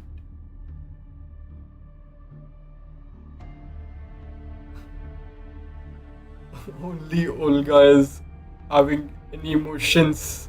Everyone is just straight faced. They are going to sacrifice the Kaldians by picking out their still breathing hearts. What the heck did they do to deserve that? I wouldn't punish someone like that even for defying the president. You are mistaken, young miss. These sacrifices are not criminal. The Aztec offer their hearts as a holy relic, holy act. A sinner would not be given the privilege even were they asked for it. Those typically chosen as sacrifice are warriors from defeated enemy tribes or people raised specifically to be sacrificed. I know that. That's the whole human sacrifice thing, right? But that doesn't change the fact that they are killing prisoners. These rulers should be ashamed of themselves, killing outsiders and hoping it will make things better for themselves. Wow, you Olga Marie is really angry about this. I appreciate you getting so upset on our friend's behalf. I'm upset because I'm disappointed in myself. I'm disappointed that I was so impressed by the Oslome building such a big city that I gave them 4 stars. Excuse me, may I ask a question? Why sacrifice them? Did this sort of thing happen in proper human history as well? I understand it's more important to focus on how we are going to rescue those 4 Guardians before they are sacrificed, but not at all. These are precisely the question which will allow us to begin understanding the Oslome, which may well be key in rescuing the hostages. It's quite a brilliant question, Tipu. In fact, I have a question for you as well, but it can wait until later. For the moment, this represents a good chance to explain the purpose human sacrifice played in Aztec civilization. I advise you to listen well to it. Yeah, this seems something I should know. Alright, I'll try to be as concise as I can. The Aztecs were not the first civilization in Central America. Some, such as Olmecs and Zotecs, predates even the Aztecs. And as Aztec mythology was the last to originate in Mesoamerica, it was heavily influenced by Mayan mythology, which itself was influenced by Olmecs. My thinking is that the mythology of Latin America are not separated by tribes or civilization, but rather that they are in a sort of shared remembrance for the creation of the world, pleased on continuously passed on by all who live here. Remembrance. Is this like some sort of image the jungle has planted in people's mind? That's right. Remember, this land is vast, and these inter-tribal conflicts were a constant part of their daily lives. So the people who lived there would never be so greedy, or perhaps arbitrarily as to mix in their own motives with their creation myths. No, I suspect they simply build up their myths based on whatever they were feeling at the time, which surely included staring into the jungle's swirling darkness and harmonizing with it. True, compared to other mythologies, Mesoamerica's cosmological timeline is fairly fractured. Similar meanings carry different names, and even in its perception of time is highly unusual. So while we do have written historical record, it's difficult to piece everything together and keep it all free of contradictions. And you think it's because this mythology wasn't created by humans, but it was instead created by the land itself, or possibly something greater still. Indeed, the people of Central America never kept large livestock, never used vehicles to transport anything, and never rode animals, though they had all the necessary knowledge to do so had they wished. I can only assume they intentionally denied themselves by developing, which may have made their lives easier or more comfortable if it meant human reigned supreme in the jungle. In contrast to this, they were in, intentionally interested in astronomy. Unusually so, one could argue. Their astronomical techniques were by far more accurate of any other ancient civilization. Suffice to say, they were extremely interested in it, as well as respectfully and fearfully of outer space.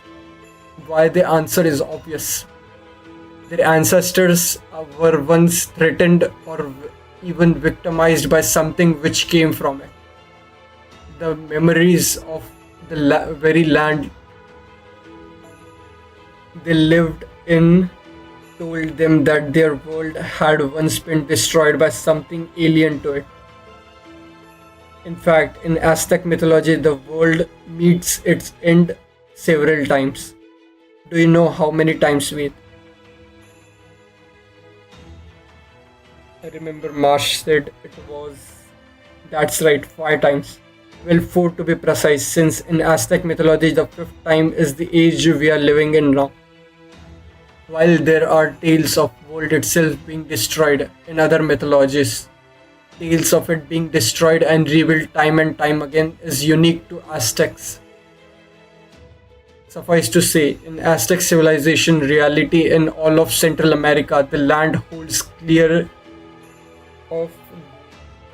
memories of devastation and rebirth, and the people who live here took that as a lesson. I see. If something like that were to happen multiple times, it would be sensible for people to learn from and prepare for it. So you say they learned to practice astronomy, and their way of addressing the danger they saw was these human sacrifices. Indeed, the Aztecs believed that the world would end every 52 years. Years. It would supposedly take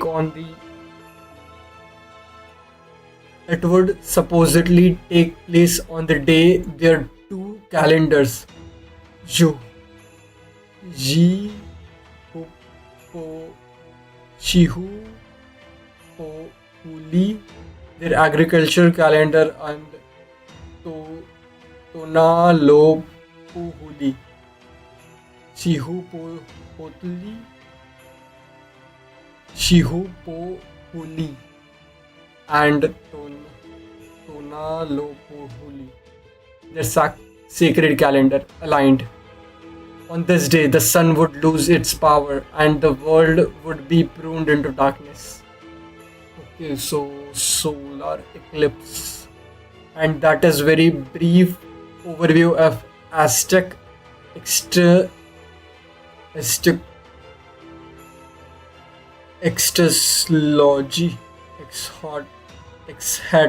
Eschatology. During the twilight of this day, the Aztec people would hold a grand ceremony in the capital city of Tenochtitlan.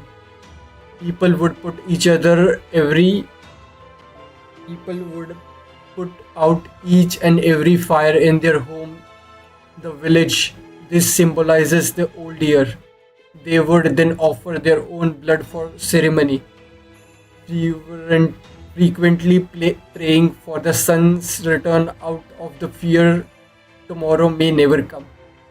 Aztec priests, filled by their fervent wishes of their people, would then tear the still breathing heart from the sacrifices and offer them to a new grand fire which symbolizes the new cycle. The brief belief was that this would grant the sun sufficient power to keep the world alive for next 52 years, allowing the world to be reborn. Human sacrifices were neither an offering to the gods nor a means of controlling the populace. They were the embodiment of the people's wishes for the world to be born again. In Aztec mythology, there is no way to save the world from devastation. It is inevitable. That was the common understanding amongst all the people of Central America. The fact that they simply accepted the sun's death and the world's end as fact of life goes to show how harsh and unforgiving life must have been for them. I can't believe it. You are all from proper human history and you are all so gentle and rational. To take such utter madness so seriously. Did no one point out to them that the sun operates quite independently of any human intervention? Madness or not, that was their truth. Only those who were alive at the time can take issue with it. All we can do now is remember and record their experiences. That being said, I believe that in terms of magecraft, this was all very much real. The fact is, once the Aztecs stopped making human sacrifices, their empire come to an end. Their mythology and their world is now completely gone. Huh? That's news to me. Is it just your own weird interpretation of things? This interpretation is all in keeping with their mythology, Koenskaya. You may recall that earlier I said that Tezcatlipoca and Quetzalcoatl used to feud. But I never said what it was they were feuding over. After everything I have told you, perhaps now you can say what it is they disagreed on with the ritual of human sacrifice.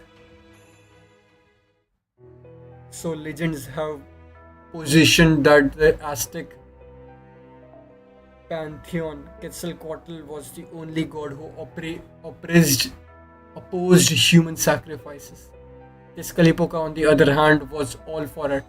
You can learn a great deal about these gods' nature from this conflict alone. Tezcatlipoca believed strongly in upholding the land's teachings and protecting the Mesoamerican people. Meanwhile, Quetzalcoatl believed people's life could be and should be better and wanted to get rid of what he saw as old-fashioned, obsolete beliefs. Then when Spaniards first arrived in Central America in the 16th century, they were astonished at Aztec Empire's prosperity and the glittering city of Tenochtitlan. One can imagine them saying something like, "This must be the greatest water-top city in the entire world." And yet, they not only continue the barbaric practice of human sacrifice, but it remains a core part of their religion. The Spaniards quickly found similarities between Quetzalcoatl and the Christian saint So they decreed him the good god, and almost by default Tezcatlipoca, his rival as opposed in many ways, was labeled evil. In spite of this, Moctezuma II, the king of Tenochtitlan at the time, not only let Hernan Cortes, leader of Spaniards and eventual conqueror of the Aztec, into his city. You may recall he did so with open arms. So why did he invite Cortes into his city? Some say it's because he believed Cortes was Quetzalcoatl, whose second coming was prophesied after his banishing. But that doesn't quite make sense. Tenochtitlan worshipped the rain god Tlaloc and the tribal god. I forgot how it was pronounced.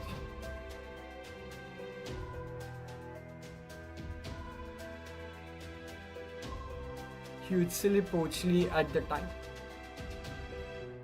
So why would the king be so willing to welcome Quetzalcoatl, whose legends state he opposed the very ritual sacrifice his city's god engaged? Now that you mention it, it doesn't make sense. People say Cortes tricked Moctezuma II. Thinking about it though, it seemed just as possible as Moctezuma II was actually using Cortes himself. Exactly, the historical record tells us Moctezuma II was relatively weak compared to other well-known rulers. But he was also wise, open-minded, and above all had the vision to imagine a better future for the Aztec Empire, sharing similar values to Quetzalcoatl. It may be that he believed that Aztec Empire's neighboring tribe would eventually destroy them, and so he brought in an outside power in the form of the Spaniards. For that to happen, he knew he would have to destroy the foundation of human sacrifice upon which their culture was built up. When Cortes showed up and was said to be the second coming of Quetzalcoatl, Moctezuma II saw him as a tool to be used. So he invited the conqueror into his city, knowing he was poisonous. But then he found himself on the losing side of the game. The two of them were playing. Cortes was foreigner. He knew absolutely nothing about Mesoamerican cultures. So my guess is that Moctezuma II thought it would be easy to make use of him. But before he and Moctezuma to meet, Cortes met a woman who would prove to be his very own good luck charm. A local woman called Malinzin, nowadays nicknamed as La Malinche, the daughter of a noble man. La Malinche was an intelligent woman who had been sold to a rival tribe as a slave. She was then taken by Spaniards as spoil of war after they defeated La Malin's new tribe in battle.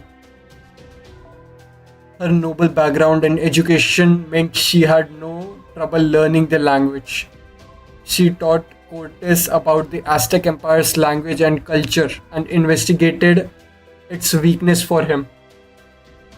Consequently, it is believed Mesoamerica Moctezuma II was the one who wounded up deceived, and the Aztec Empire fell to the Spanish one. It's said that the Spaniards' victory was miracle, since they only had 600 cavalry to Aztecs' 200,000 soldiers. But the truth is, La Malinche was the true cause of Aztec Empire's downfall. Her and correlation of all the rival tribes that the Aztec had been subjugating for years. Those, of course, once the Aztec Empire was gone, the Spaniards would go on to educate those other tribes as well. I see. And so the emperor who thought to stop the ritual of human sacrifice is the man who invited the Aztec Empire's downfall. The end result is that their culture grounded to a complete stop. Thus, paradoxically, it would have been better for the ritual to continue. Is that your argument? Yes, though only if we set aside question of ethics and human rights. For it was just when a dull grey light was shown on their ritual of rebirth, a mystic daring of age of myths, and their son died. That their son died. Now, here is my question for you, Tepu. Has the sun in Maklan ever gone out? So that's why he brought this up. Yes, it has. I've never experienced it myself, but they say that once, ages and ages ago, Mala was covered in shadow and the sun was lost. The Dinos refer to that event as the Night of Dread. The sun disappeared and night lasted for what seemed like an eternity.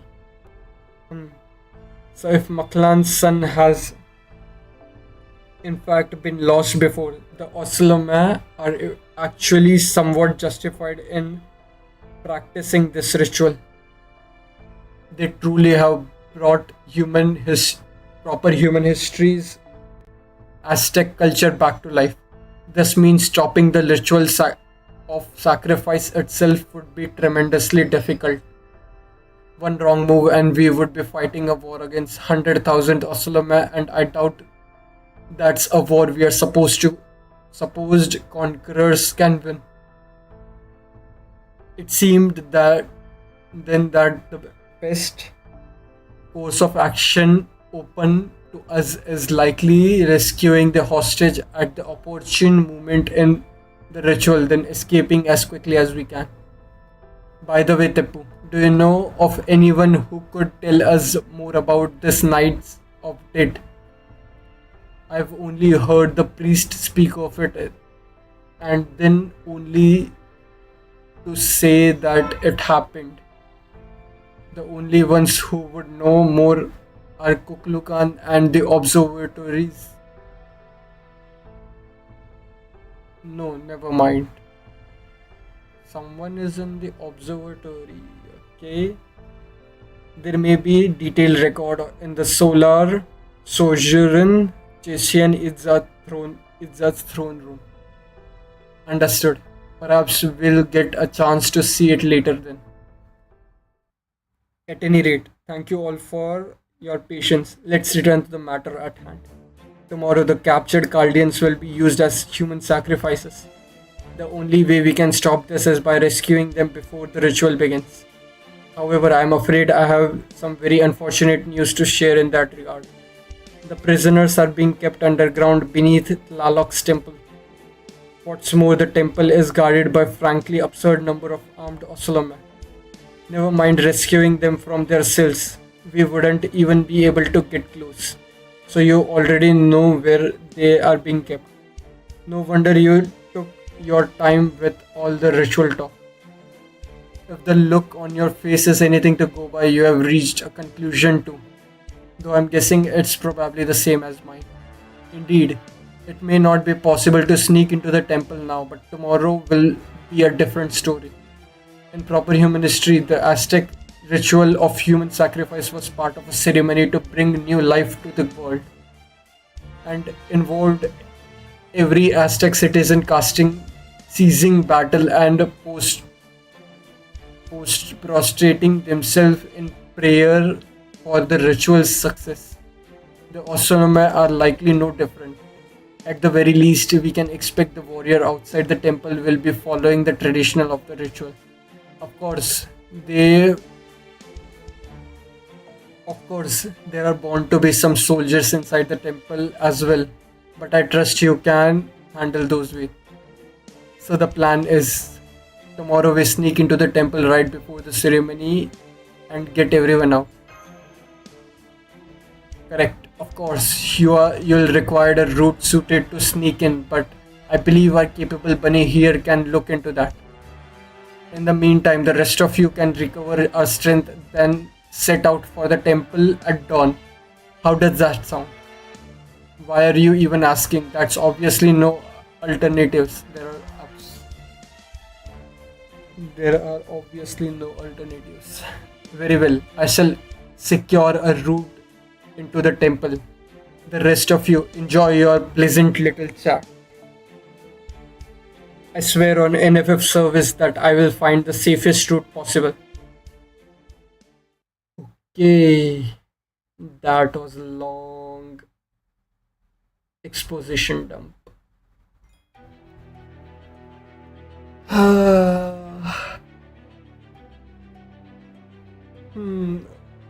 Okay. Sure, I'll complete this section and end it. I think I know what's about to happen, but I'm not sure if it happens here or next time.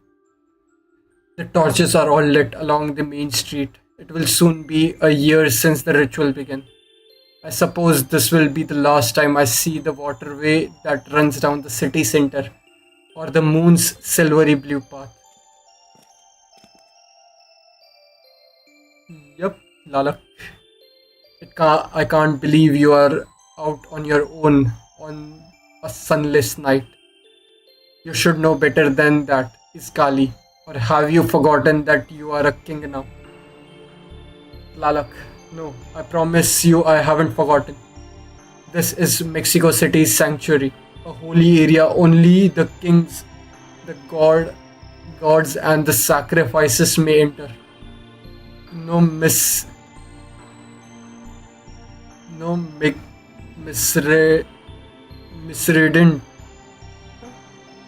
would no miscreant would dare to come here. I'll be fine on my own. More importantly, why are you dressed like a human from proper human history? Don't worry about it. I'm just matching my brother. He told me that if I'm going to protect Mexico City, I need to make a visible effort to be part of its culture. He also said that nobody likes acquired old-fashioned gods, and that the Oslome would say I am behind the times if I don't keep up. Acquitted.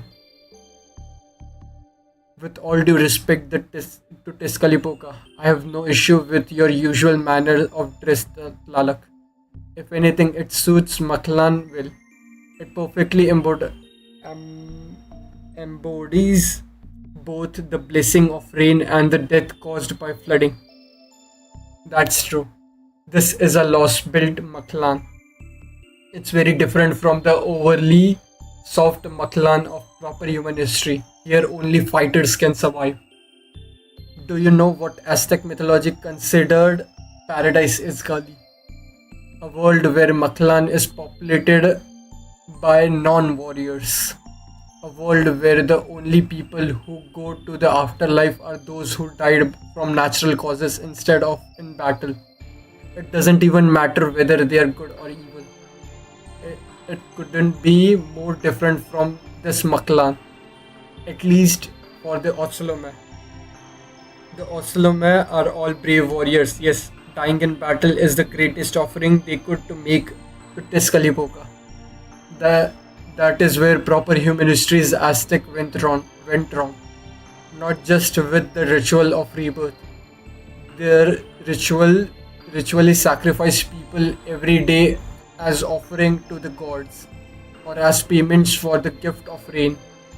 Each and every day they singed their beautiful city with blood by carving out civilians' heart. Not a day went by that the streets did not run red with blood staining the moon's path. Such idiocracy would how did they imagine they could change the world with the blood of ignorant slaves? We are nothing like that. We would never spill such useless blood.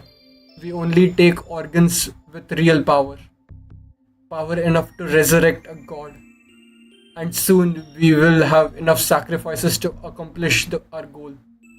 The Guardian Mage and the expertly made artificial human both have hearts rarer than any dinos. Okay, Guardian Mage, so it's probably referring to Kartok or Sion, and the artificial human body is the Da Vinci one. They will be the perfect final sacrifice to resurrect the true Tezcatlipoca. The Dino's heart we have collected so far has been set, sent to Maklan's lowest stratum via the moon's path. Did my brother tell you about the lowest stratum? He did. He said there is a weapon sleeping there that will destroy proper human history once and for all. 1 year ago, Tezcatlipoca came up here to the fifth stratum from the bottom one and blessed us with weapons, so we could return with him to bottom stratum in a year's time and use the weapon there to destroy proper human history. That is his will, and we will gladly obey. We ha- will have we will here in Mexico City eradicate the dinos, seize power all over Mictlan, replace the absurd proper human history, and become the next dominant species of this world. Yes, that's more or less correct. Very well then. Resolute Iskali, you have grown much over this past year and proven yourself to be the human Tezcatlipoca. Make sure that the ritual tomorrow is success. Remember, if it fails, your own life is forfeit. Yes, Lalak, I won't let you down. I will destroy proper human history's world. If the remaining Chaldean have any backbone, they'll probably come and try to stop it. The mage would also make a good sacrifice. So I'll cut off both their hands at the altar and offer their still breathing hearts to the gods of Tezcatlipoca. So hearts to you and Tezcatlipoca. Did you forget that they beat you once before? Have you grown arrogant because death holds no sway over you? Your body was charred to crisp at the storm border. I pulled you from the river myself. So remember your debt to me and be honest. Do you consider proper human history a worthy foe or not? I look down on them, but I do take the threat they pose seriously. They are immature fools who lose all sense when they see one of their compatriots die. As a warrior, I am neither able to understand their feeling nor do I wish to. Even if they intended to kill us, they were woefully unprepared for the possibility of their allies dying. I never hated anyone so much in all my life. These proper human history humans are absolutely revolting. I was raised by Tezcatlipoca. I see the very foundation of their civilization repu- repugnant to me. I see. So he refuses to understand them, yet he still can't let go of his hatred for them. Lalak, I was just thinking out loud. But if you heard me, then think carefully about what I meant. I, uh, um, Lalak, please wait. What is it? Is your forehead okay? I mean, where Tezcatlipoca shot you. If it still hurts, I can have some medicine. I can have some medicine brought to you right away. That will not be necessary. I told you, I am tough. Such thoughtfulness is mark against you as Tezcatlipoca. But don't worry, I won't tell my brother.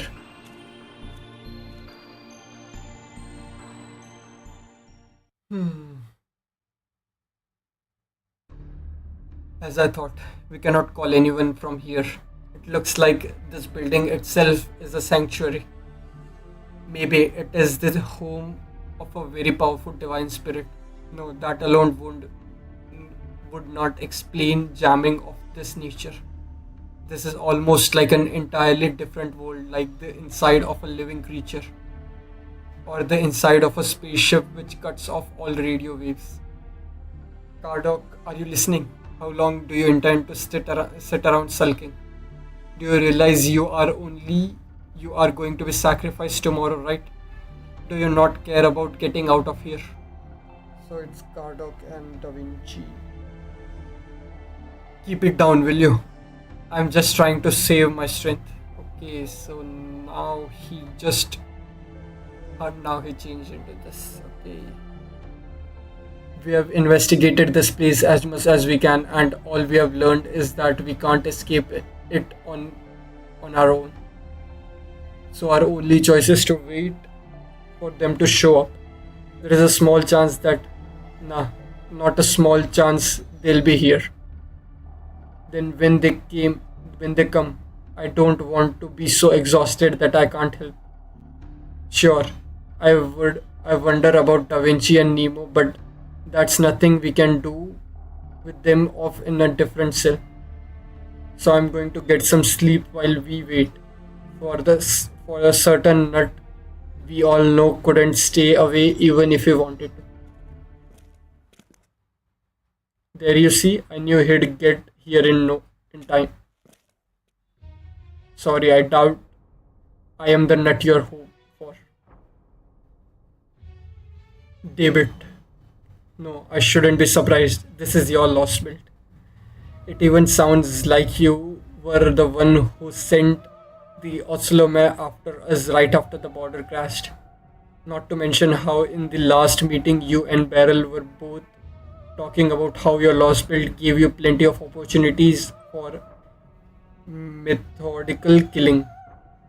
I sure as hell didn't expect you'd hand guns out in the local and make them into an army though.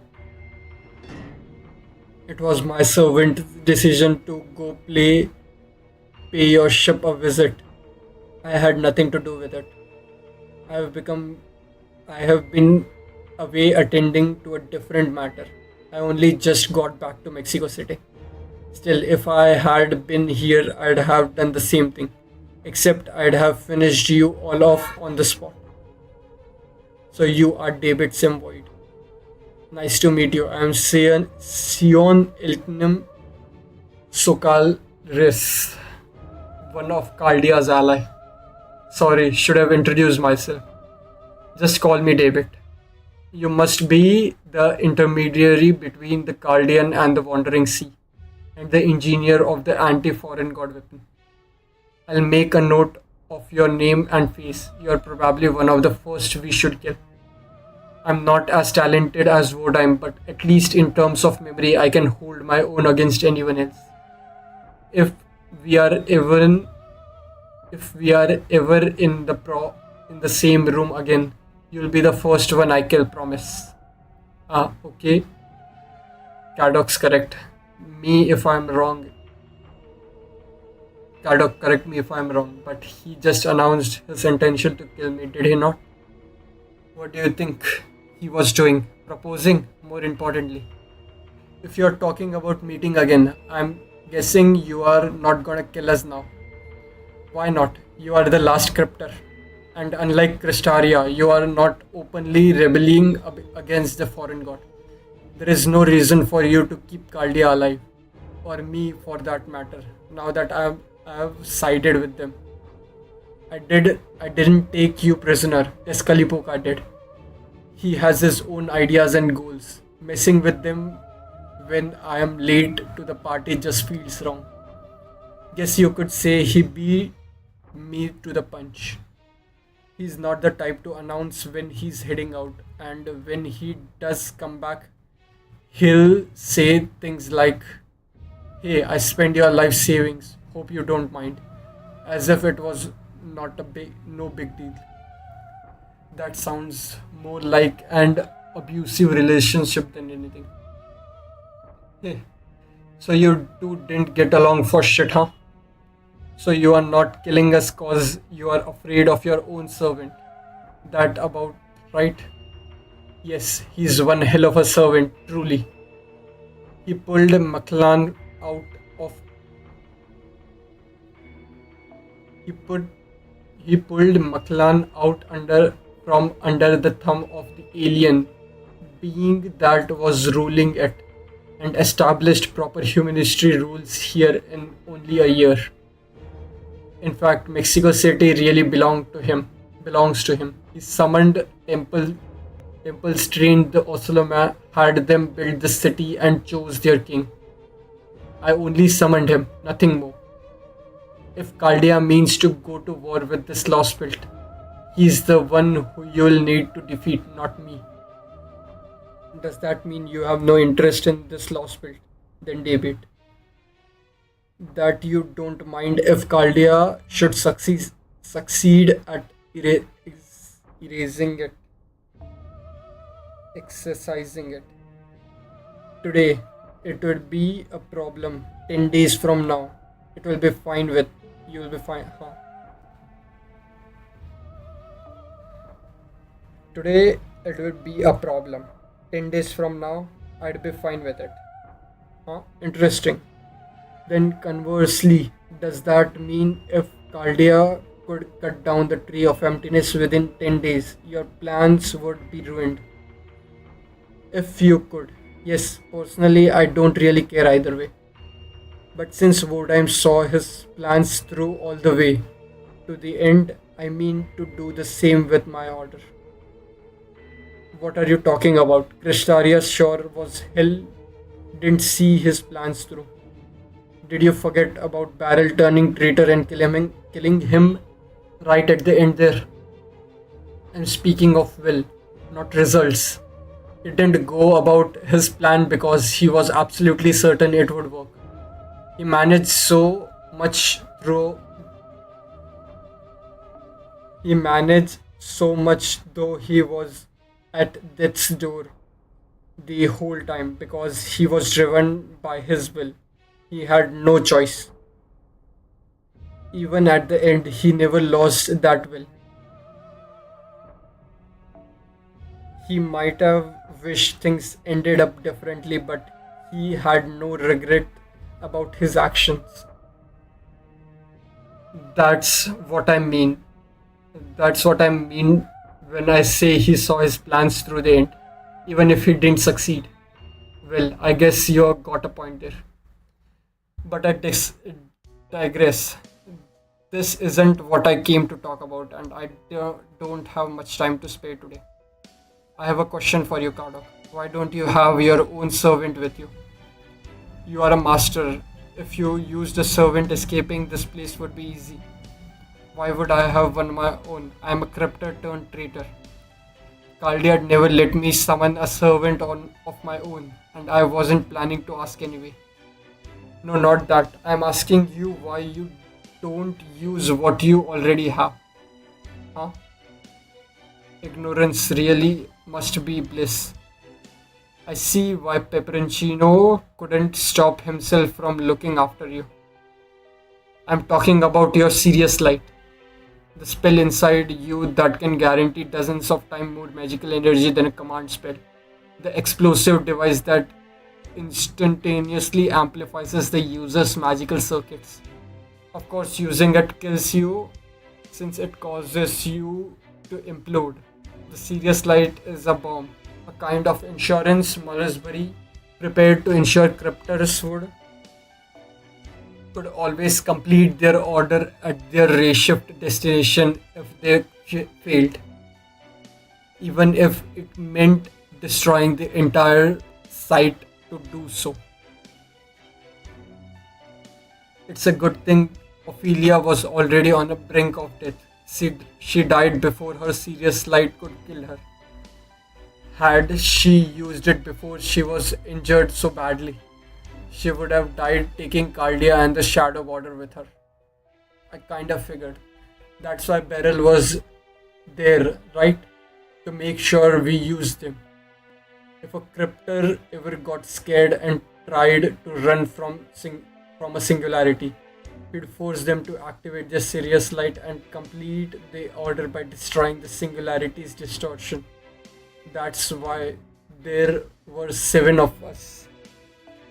Because Marsbury never believed we'd actually able to restore humanity. That was his intention from the start, yes. So what are you saying? You think I should use my Sirius light and kill both of us here and now? You could, but Da Vinci and Nemo are both in the next cell. If you don't mind killing them, I won't stop you, but I won't recommend it. The Sirius light may be a bomb, but for Master, it's also a wild card. It lets you order your servant to do something far beyond the usual bonds. Remember what I said about Ophelia. You wouldn't implode if you kill yourself shortly after using it. Once you use it, your death may be inevitable, but it can at least give you a chance to accomplish something first. The choice is yours, Kardok. That's it. That's it. What did you even come here for? To see who I'm up against. Since I can't kill you, it was at least I could do. Well now, that was something. Nothing I heard about him could have prepared me for meeting him in person. Even though he was right there in front of me, it still did not feel real. Nor did I have any idea what he was talking about. I am impressed you were on team with him, Kardok. It felt more like I was talking to a hole at the very end of a very world. It felt more like I was talking to a hole in the very world than a person. That's an interesting way to describe him. Yeah, I know. I felt the same way at first. Believe it or not, he's actually pretty thoughtful and the guy can read a room. He's the kind of guy who only says what you need to hear, so there must be a reason why he brought up the Sirius light just now. He's telling me to think about where I want to use mine and what to use it for. Sion, I have a favor to ask you. Would you mind keeping this distance to discussion to? Yes, copy that. You want me to keep what he said about the Sirius light intended use to myself, right? I would like to refuse, but I am forced to admit that you still have yours because I was unable to remove it from you. So I will follow your lead here. I do know how to read a room after all.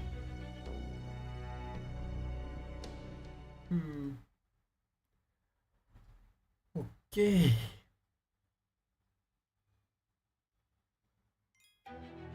Oh, 2 hours and 40 minutes. Sure, I'll do this section and then end it.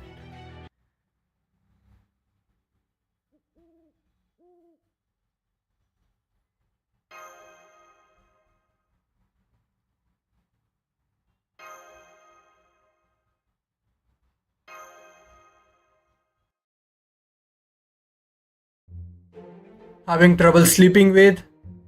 This is not a bug. Are you that worried about tomorrow's rescue operation?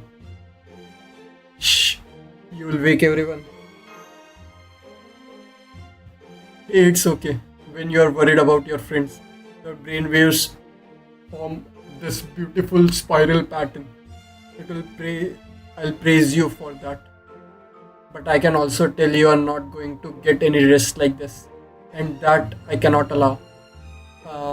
What's that expression here? Good things come to those who sleep. No. A well-slept child is well-kept child. Whatever. Point is, you need to sleep before a big day, right? If you can't do that on your own, then I'll help you. You just need to be really, really tired, right? Then leave it to me. I never done this before, but it's super easy, so I'm sure it'll be good. It'll go great. Oh, this can't possibly end well. Alright, empty your mind and leave your body in universe's hand.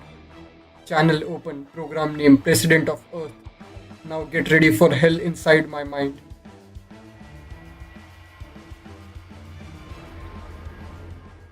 Okay, what are we doing?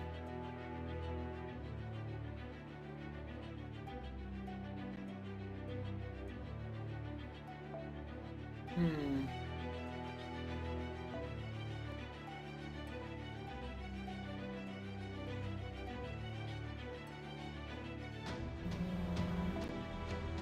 It doesn't need to be okay.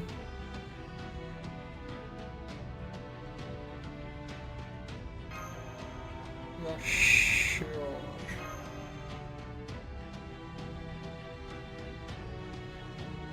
I think it will take 3 hours.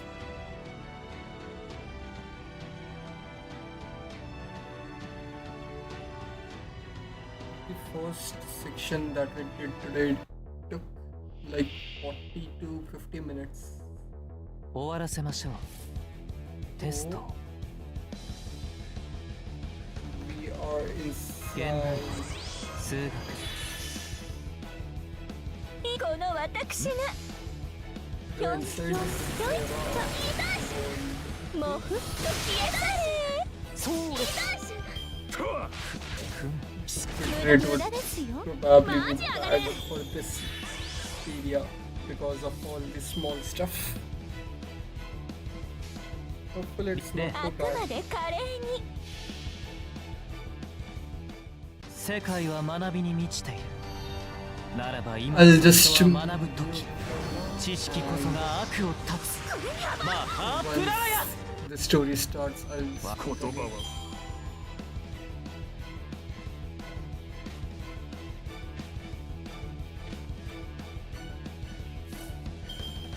お参りしていきます夢のように片付けよ好き放題扱ってあげましょうう。出席お望みのままに。ケアレスミス。そうです。ケアレスミス。はいそれまでよ無駄ですよ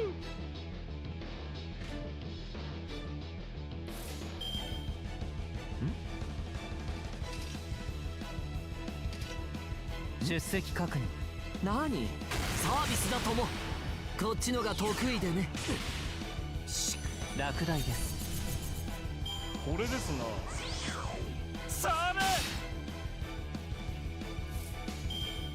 で、そうです。どうかな。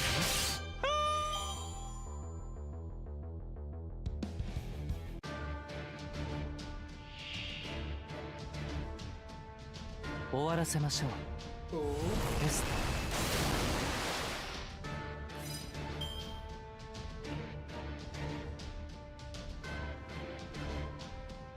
Cursed servant. This is Lalo, right? 歴史。現代。 Thank God I got him. Okay. Excluding four floating servants. Nice. Great thing I brought him. Otherwise, would have been troublesome. 出席確認。不勉強。落第です。不勉強。追試開始。一斉奏者。一夜漬けば。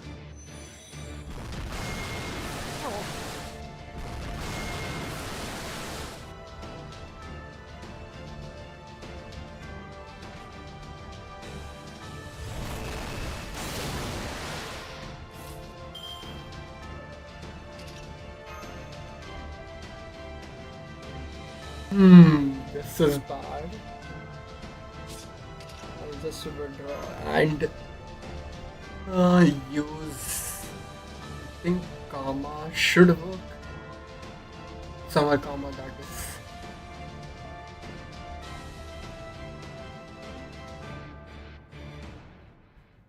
Dun, dun, dun, dun.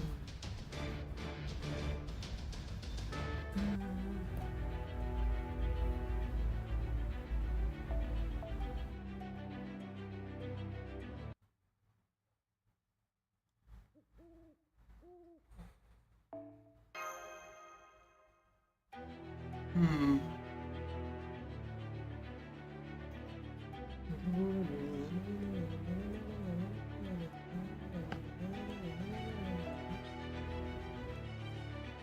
Someone who is floating servant. Geo floating servant.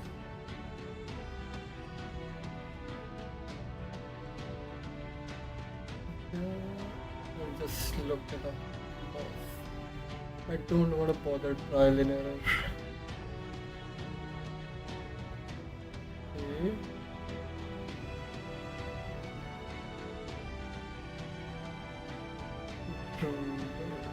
Avenger.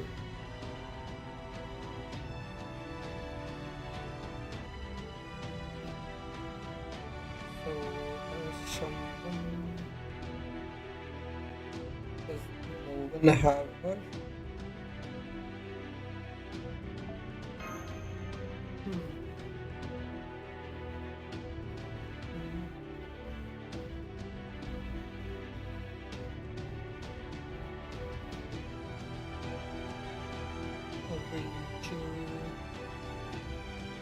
Need to recite around for finding.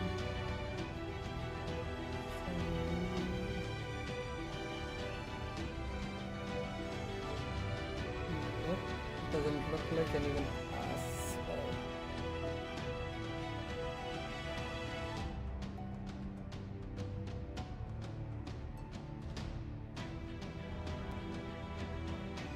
Okay.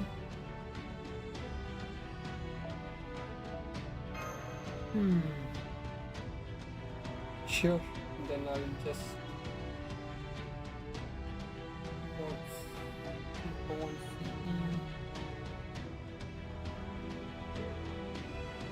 she is immune to all these status effects, right? Or is it just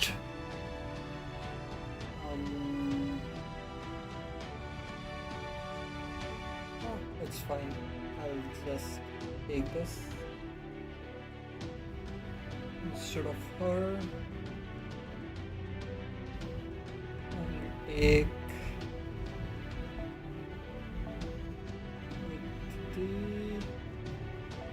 this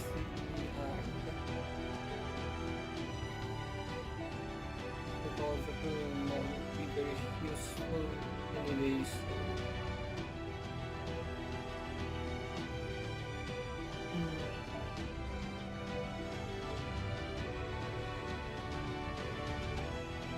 Sure, Buster.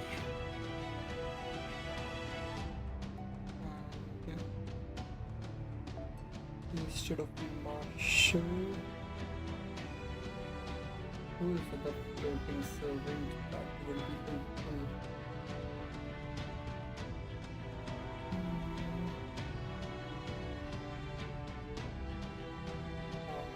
She is considered a floating servant on third ascension. Okay. Just third ascension.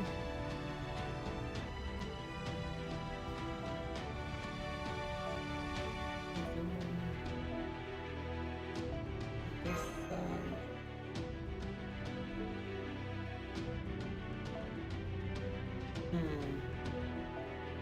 How do I want to do that?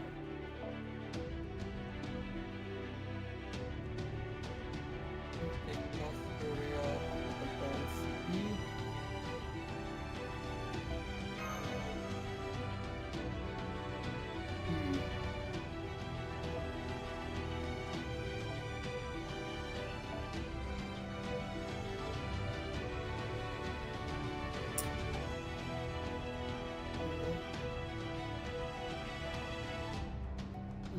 star. Is there any low star with floating? Nope. Doesn't look like it. Fine. I'll just take my shirt the background.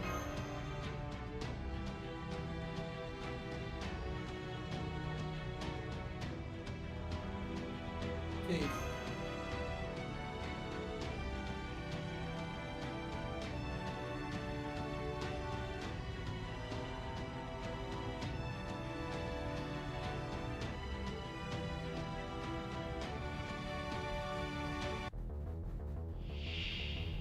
Okay.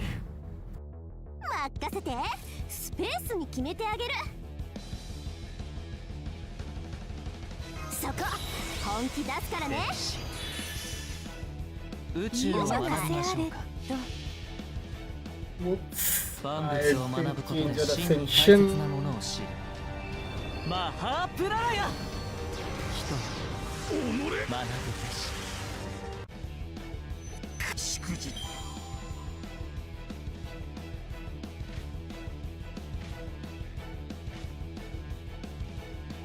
ちょちょいのちょいっと降参してみる。ちょっとあれ。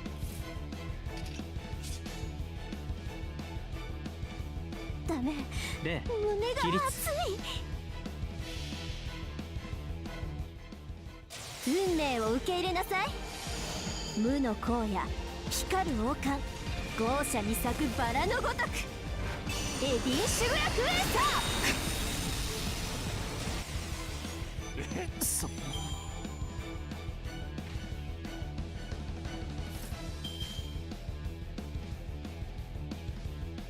欲望のままに愛は痛いもの。感激してください。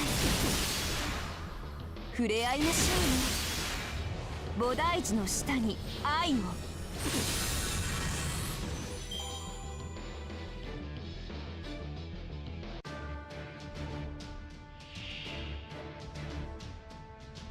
夏の魔王降臨。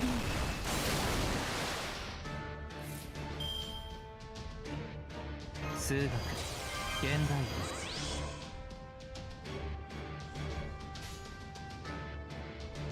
起立、出席確認、不勉強、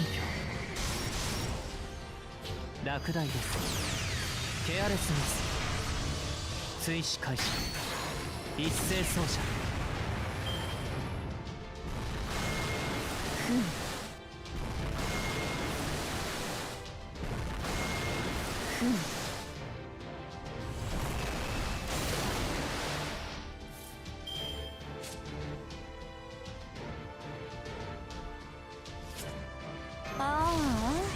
アフ甘露でも味わいましょう。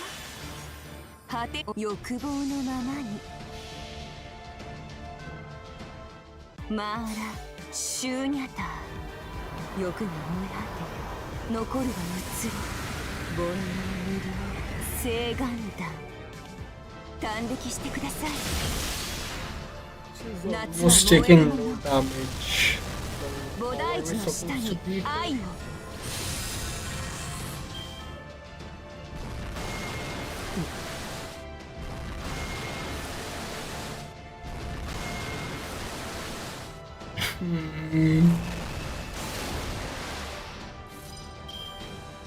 数学、お任せあれと刺激的でしょ。ケアレスミス。 Okay, now she's taking no damage. Notice of termination.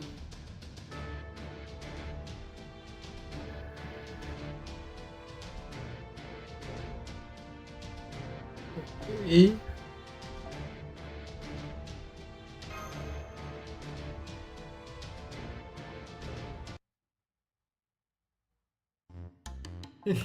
Well, what do you think of my special simulation? Worst game ever. That can't be right. I spent a whole day trying to get the right balance right. Okay then, tell me exactly which part was bad. Be specific. It was just you and me flirting. It was worse than the worst movie I've seen. That can't be right. I know I set it for combat. I made virtual enemies and everything. All that aside, was that last enemy? Huh. So you did get what I was going for. That's right. The last enemy was my recreation of Tlalak, the divine spirit we heard about at the storm border. There is a really good chance we'll fight her tomorrow, right? So I'll let you get some practice in ahead of time. If you're going to fight her, you need to be prepared for endless flood and river currents, so strong you can hardly move. She never would have taken them by surprise if I had been there. But there is still no telling when battle might break out. But now that you have fought her once, you should be able to form a plan, right? Especially since you have never lost a rematch.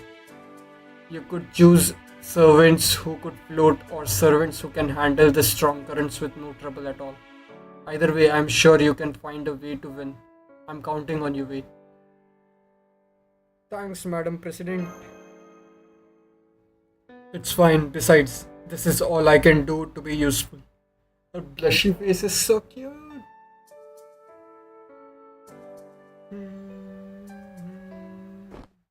Whoopsie. Deppu, you're awake too? I am. Don't be surprised though. Marsha's eavesdropping right over there too. Ugh. So none of you can sleep. Fine then. I'll just send you all in my simulation. Don't expect to get any sleep tonight. No more impossible games.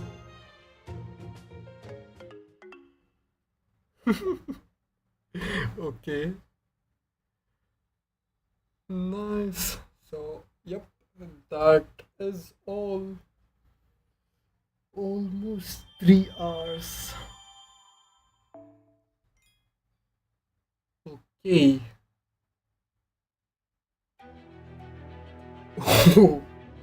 Odds day. Okay, so what is the next one? Definitely going to be something. So yeah, thank you all for watching and see you guys next time. Next time we'll probably be fighting Ord, Tlalak, and we'll be saving our companions as well. I still don't know what David was talking about with Serious Light. Is he asking Kardok to sacrifice himself when he has an opportunity to? If so, I don't know what's going to be happening. Okay, so see you guys next time. Thank you all for watching and bye.